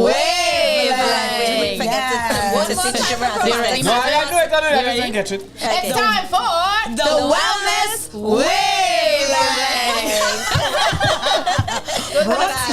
And of course, the Wellness Wavelength is brought to you by Ayushi Organic Juices. Or like Talia likes to say, Ayushi.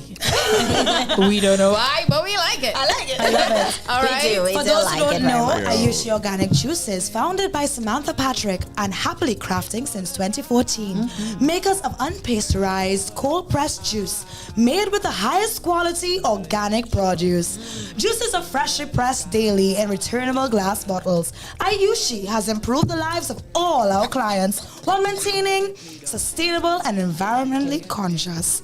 Smooth, rich, and packed with nutrients and minerals, Ayushi juices boast a longer shelf life through the tried and tested Good Nature X1 mini system. Ayushi, long life and figure. Yes, indeed. Right? And I see Matrix checking out his. Listen, Matrix, all the Ayushi juices taste heavenly. Yeah, they do. But this is my favorite. And I think, Charles, you tried the charcoal last time. The green stuff is magic. I need to try the charcoal. So good. There's one charcoal one. It is just amazing. It's amazing too. Right? So, okay. So, guys, for the Wellness Wavelength, those of you who have been following us so far, you know by now the Wellness Wavelength is a new segment where we focus on all things health and wellness. All right? And today, we're going to talk about wellness practices for every female entrepreneur. Yep. Right? Wellness practices that every female entrepreneur needs. And as us too, because as artists, we advocating for ourselves. We're basically like a business on foot. Your own business from the time you're an artist, your own business. Indeed. So I'm going to go through very quickly because we are well over our 3-hour point. Guys, we really do the things today, boy. Real talk, boy. Right? Number 1. Nature immersion. Fact. We can get so busy in life, we don't take time for ourselves. Immerse yourself in nature now. Go somewhere with some grass, with some grease. Take a forest bath. We going by Talia soon. To the river. Taking us to the river. Scenery. That's right. You know, scenery. We're gonna get barefoot and do a little grounding. You know, get connected with the earth. You know what I'm saying? Eat a little roti. Yes, Eat eat a plenty little roti. roti. You No, know, we just not normally. Right? I just want to soak in that water, though. That's all I want to do. River. Soak in the river. When the river come running down. Come on down. When you want to be in the river. Holy way, clearly way, what the Why are we like Ruby, how old are you? What are you going to say, Matix? I That's the words. Well, no, I was just saying there's a song on the EP Cover Sweat. It's called Sunday Drive. Check it out. It's talk about going by the river and them kind of thing. We'll sing it next show.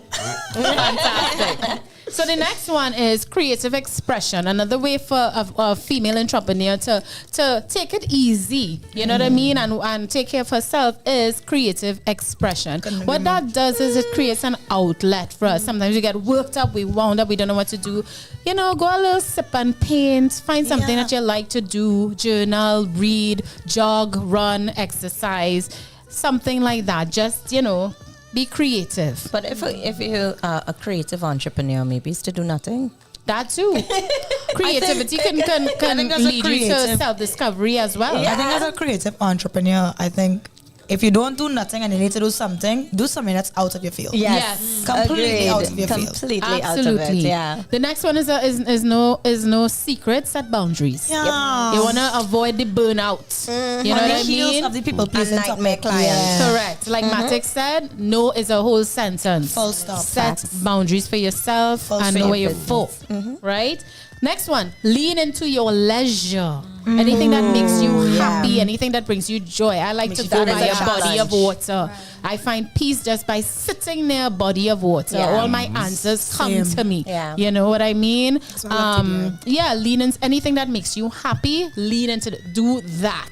Yeah. All right. And last one, we only giving you all 5 today, right? Social support networks. Talk to your peeps. Talk to your counselor, your therapist. You know what I mean? Draw strength from trusted family members. Anything that might be bothering you. I believe in that so kind of much. thing. Yeah. And My girl that's team is it. important. Right? 5 wellness practices that a female entrepreneur can practice. But why not apply only to females though? Honestly, it could apply to men too. He has a point, you know, in this guy's perspective. Yes, it's guy's perspective It is too. guy's yeah. perspective. All right. It is for men and women. I guess we're a little biased because it's a woman show, but it is.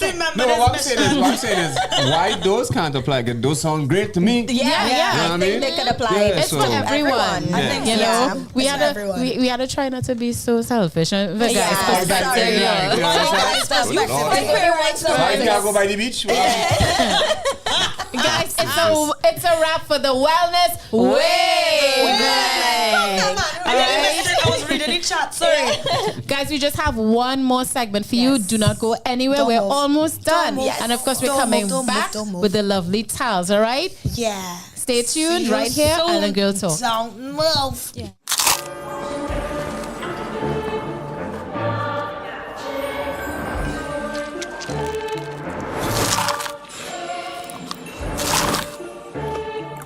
So new, but so radical. New! The KFC Double Stacker Sandwich. 2 crispy chicken fillets, sandwiched with barbecue sauce and cheddar cheese. So new, so radical. Order your Double Stacker Sandwich now via the app or KFC.com. It's finger licking good.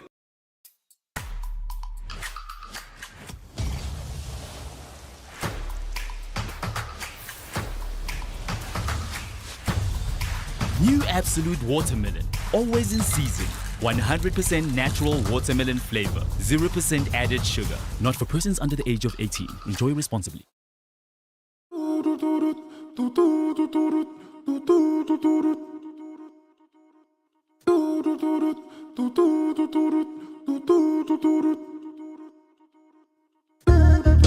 Ladies, line up.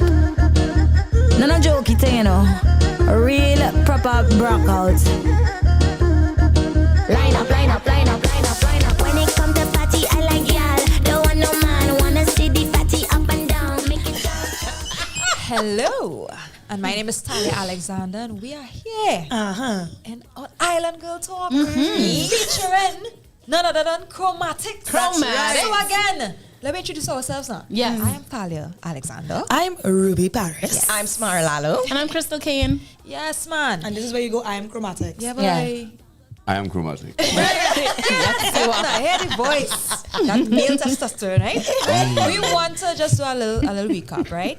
So we had a topic of discussion. Can a woman feel safe with a people-pleasing man? And we all know that most of us was like, nah. But for us. there's room for a little wiggle room here and there. But And there you are know, reasons why. yes.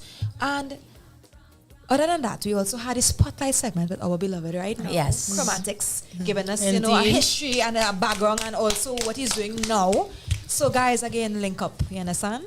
We also had, after that, we had Sip and the Sip and Spill.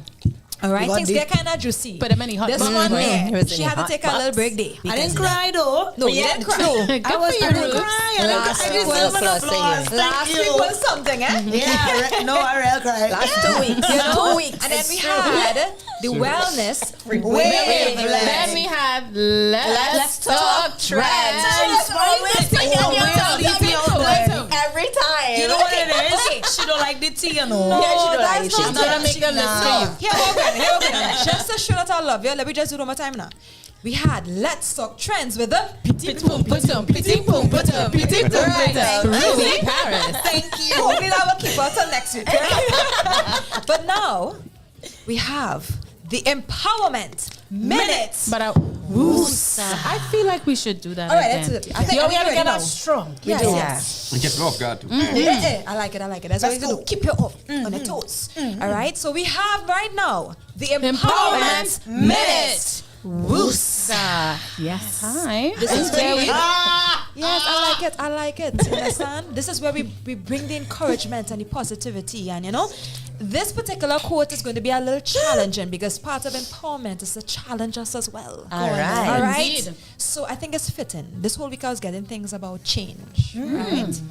So this is by Bernard Shaw, and it says, "Progress is impossible without change, and those who cannot change their minds cannot change anything." Ooh. Hear it again, by Bernard Shaw. Progress is impossible without change, and those who cannot change their minds cannot change anything. Wow. Now, it sounds very severe, but I think the shock factor is important, right? I think that comes to mind is, insanity is doing the same thing, expecting, a different result. Yeah. Right? Part of growing up, part of evolving is also knowing when something needs to adjust, when a habit probably needs to be kicked, when you need to change your circle. These things are part of the change that actually could be necessary for your progress, for whatever purpose that is ahead of you. And being able to navigate that and make the hard call is probably the very thing that is needed for that prosperity, for that extra leap forward into what your destiny is. So I talk about good change and not any change. Yes. Good change requires a change of mind, a U-turn into the direction that you are called for, that brave step. What are you willing to leave behind, Just like add to that. what Tals is saying quickly.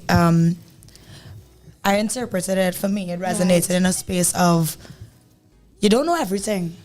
And sometimes we become so attached to a thought that we think we know. And being open to perspective, being open to recognizing that there's more to learn and there's more to grow, allows you the opportunity to become something else, to evolve. I read something today that also said we never actually live in the present. We always live in the past. And like the moment that's happening now is the past. Yeah. And it helps when you change your perspective, because then you're constantly open to evolving. And if you're open to change and you're open to other people's perspectives on the things that you think you know, then you're always going to be learning, you're always going to be evolving, you're always going to be attempting to be better, change things. Well, yeah, I hate reiterating the word change over and over, but you get what I mean? Yes. Speak the thing, Roots. Chromatics, man? What do you have to say on that? Based on the topic. Let me answer it. I think I was just listening there. Sorry, I was I kind of think that's engrossed. a good quote today, and it is apt, right? Because it's Guy's perspective, and we're featuring Matix. And if there's anyone that has changed and evolved over the years, it is this guy right here. Yeah, 100%. Yeah. You know what I mean? From artist, rapper, producer, business owner, entrepreneur, you know what I mean? Like Radio he's host. done Radio radio host, host, writer, right? poet. Event host. Yeah. He's done it all. You know what I mean? If there's one person that encapsulates the epitome of what it is to evolve and change, it is this guy right here. 100%. Yeah, right? you have to be malleable in this life, and I always Absolutely. say it's important to have a goal, Yes. but just know that the path can vary. Yes. You know what I mean? You might have to take a little detour just to get back to the same place, you know what I mean? And that because if you are intent on, no, I can't go so because I have to stick here, then you might lose your way in it. Be like water. Be like water. Be like water, my air. friend. Yeah. Indeed. Get into everything. I love learning new things and discovering new things, even with the show and Matix with O.U.R radio and all these things. And it just, sometimes you're just in awe because you're like, I didn't know I could. You find out things about yourself. Yeah. I didn't know I could 100%. do this. I didn't know anything at all about this. And here we are doing stuff. Yes, Matix is like literally. It's to me, it is just so. it's surreal, it's humbling, it is epic. Yeah, it is in my epic. opinion. It is epic, isn't it? It is epic. You And know? it's just, I think, as I say, challenging yourself. So sometimes you need new challenges. Yes, and you do. I don't know.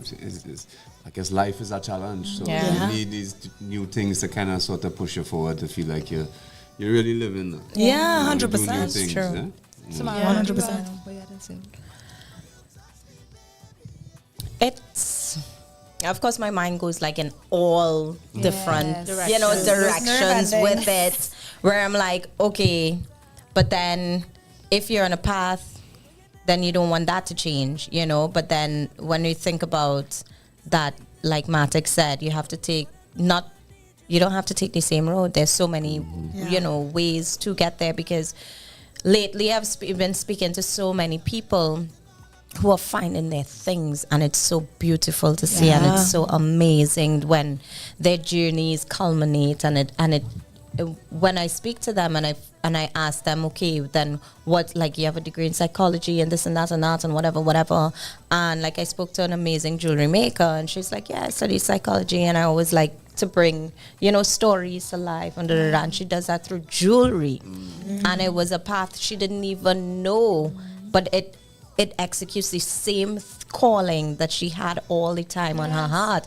and everything that her whole life has just come full circle to that thing that adds the value to, in how she wanted to. Yeah. And I think even for Matix, talking with Matix today about, the journey that all culminated to that one thing that he wanted to do all the time, which was, hip hop and like really have a platform to showcase local, and everything just came full circle, and you get to do everything in one house. Which I think is really.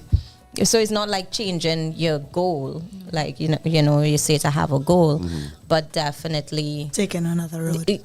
Just malleable, not change per se, but just kind of flex and taking the and that kind of thing. It's gonna sound cliche, but if you're not able to flex, you go break. Yeah, that's You know right. what I mean? Yes. So you have to be able to be flexible in finding different paths to more or less the same goal and the Because what is same, for you will always be for you. Something actually just came to mind as we were speaking about that. I was able to speak to a few people, and I realized that some people are actually stuck, and that's because they were set on, okay, it had to be this particular way at this particular time or whatever, and it is a disappointment. And I realized that it's like a plant. A plant has to go through different processes. When you plant it and all of that, you think that you had to blossom one time and bear fruit, but no, your roots are going down. You get all these nutrients, all of these different things, and so the thing is, you have to be able to shed as well, and then there's people who come and prune you. So there's things that they had to cut off. So if you're not able to discern the changes are needed, then you could be stuck, and that's a sad place where your best moment is your past. There's so much ahead of you. So basically, we're all little mustard seeds. Fantastic. Because I know for me, I don't like to feel change. Nobody really. Change could be difficult, but I like when it's very passive. Doesn't always feel good. I love when it's when you happening, realize, and I could be like, change that's is hardly change. ever possible. When it's I like when you look back and you realize, oh shit, bring it on. You There we take go. the hard times with the grace and There we go. everything, and you trust that things will work out, and then before you know it, you're a whole new person, and, I love that. things past. And, you've grown so You much. see how that quote has so many layers to it, right? Bro. So change, embrace it, and learn from it. And How many of y'all didn't know what the heck all you was going to do during that pandemic? You just couldn't see your way. that was one of the best things that happened to me. Listen to me. I thoroughly enjoyed it. There were some times after the pandemic, I was like, can we go back? I want to sleep again. Like, I know it was hard for everybody. Yeah. For me, I had not stopped working / schooling since I was 4. I hated everything about the pandemic. I needed to hated it. sleep. It was probably, arguably, the most darkest point of my life as an artist. You know what I mean? Yeah. But I wouldn't change it. I wouldn't change it because of what came out of it. Same. What came out of the pandemic? What you think came out of it? We under it right now. Come on. Zero COVID, baby. We on it right now. I wouldn't change a And thing. by extension, the entire station. See? True. Right? I would not even have been in the country if it wasn't for the pandemic. I would have been in the UK working as an actor full time. So we would have never met. Yeah, true. Yes, I don't like that idea at all. So thank God for the pandemic. So you see, do not underestimate change and suffering and these things, because it produces, depending on your character, it produces some really good stuff. You understand? Absolutely. So that was the Empowerment Minute. Woosa. Yes. Hold your peace. Hold on, I keep forgetting about that. Yeah, My favorite. You like it, huh? Yeah. It does that? Yeah, but as you No, know. but I feel like Crystal voice get higher. That is as you know, hold it. No, because you she's see, getting you excited got about to it. hold on to your peace. Guys, If you don't, people will derail you. Yes. You gotta hold on to your peace. To the people pleasers, hold your peace, man. We are over time and I have to finish This is chat. the longest we've ever had for Island Girl I Talk. need Do to your finish thing. reading this chat. Do your thing. Yes, Thank you. let's check in with the peeps. Trevor McMayo said, y'all, I real miss out tonight. Ways. Yes, you did, Trev. Nina said, OMG, Robes. Something similar happened to me, except it was at a friend's house on her white chick girl. Oh, dear. Shame. Yikes. Yeah, that's tough. Funniest superpower reading minds. That voice guy said, I'm a rich man. Anybody want to marry? Oh, dear. Are you rich Another in spirit? Steven. Yes. Are you rich in God? in your heart. Okay. Yes. Are you rich in joy and humility? In your heart. Because the Right. humility is locked. Do you hold your peace? Nina said, ladies, wonderful show. Have a wonderful Thank night you and an so amazing week. Thank you, Nina. Thank See you you so next much. week. Thanks, This Nate. is about. Guys, Crystal, take us out. it's a wrap for the show. We want to thank you guys as always for chiming in, chatting with us, and spending time with us. Absolutely. We truly enjoy it. Matix, we want to thank you you for so spending much. the whole show with us. Right, getting permission from Danny. Danny, don't kill him, please. Big up you, Daniel. Right, for letting him stay.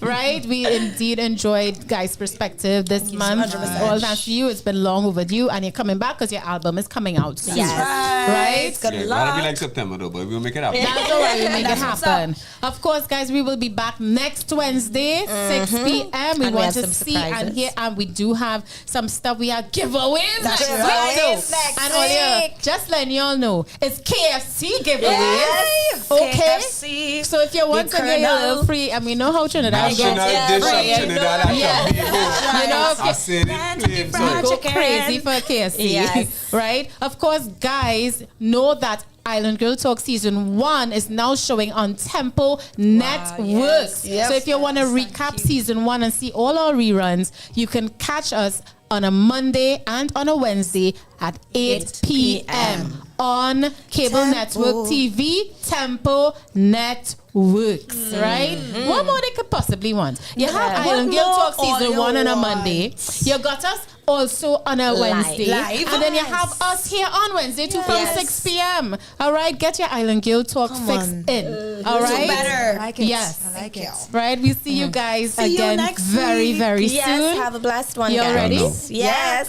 Island Girl Talk, where women are free to simply be unapologetically. Keep it classy, guys. Stay awesome. Be your main character. And hold your peace. Much love, You wanna guys. try Hold a it, sign hold up? your peace now, And Matix. chromaticsmusic.com. Spend your 8 US. Yes, sir. Very good. Bye, guys. Bye, guys.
Ladies, line up.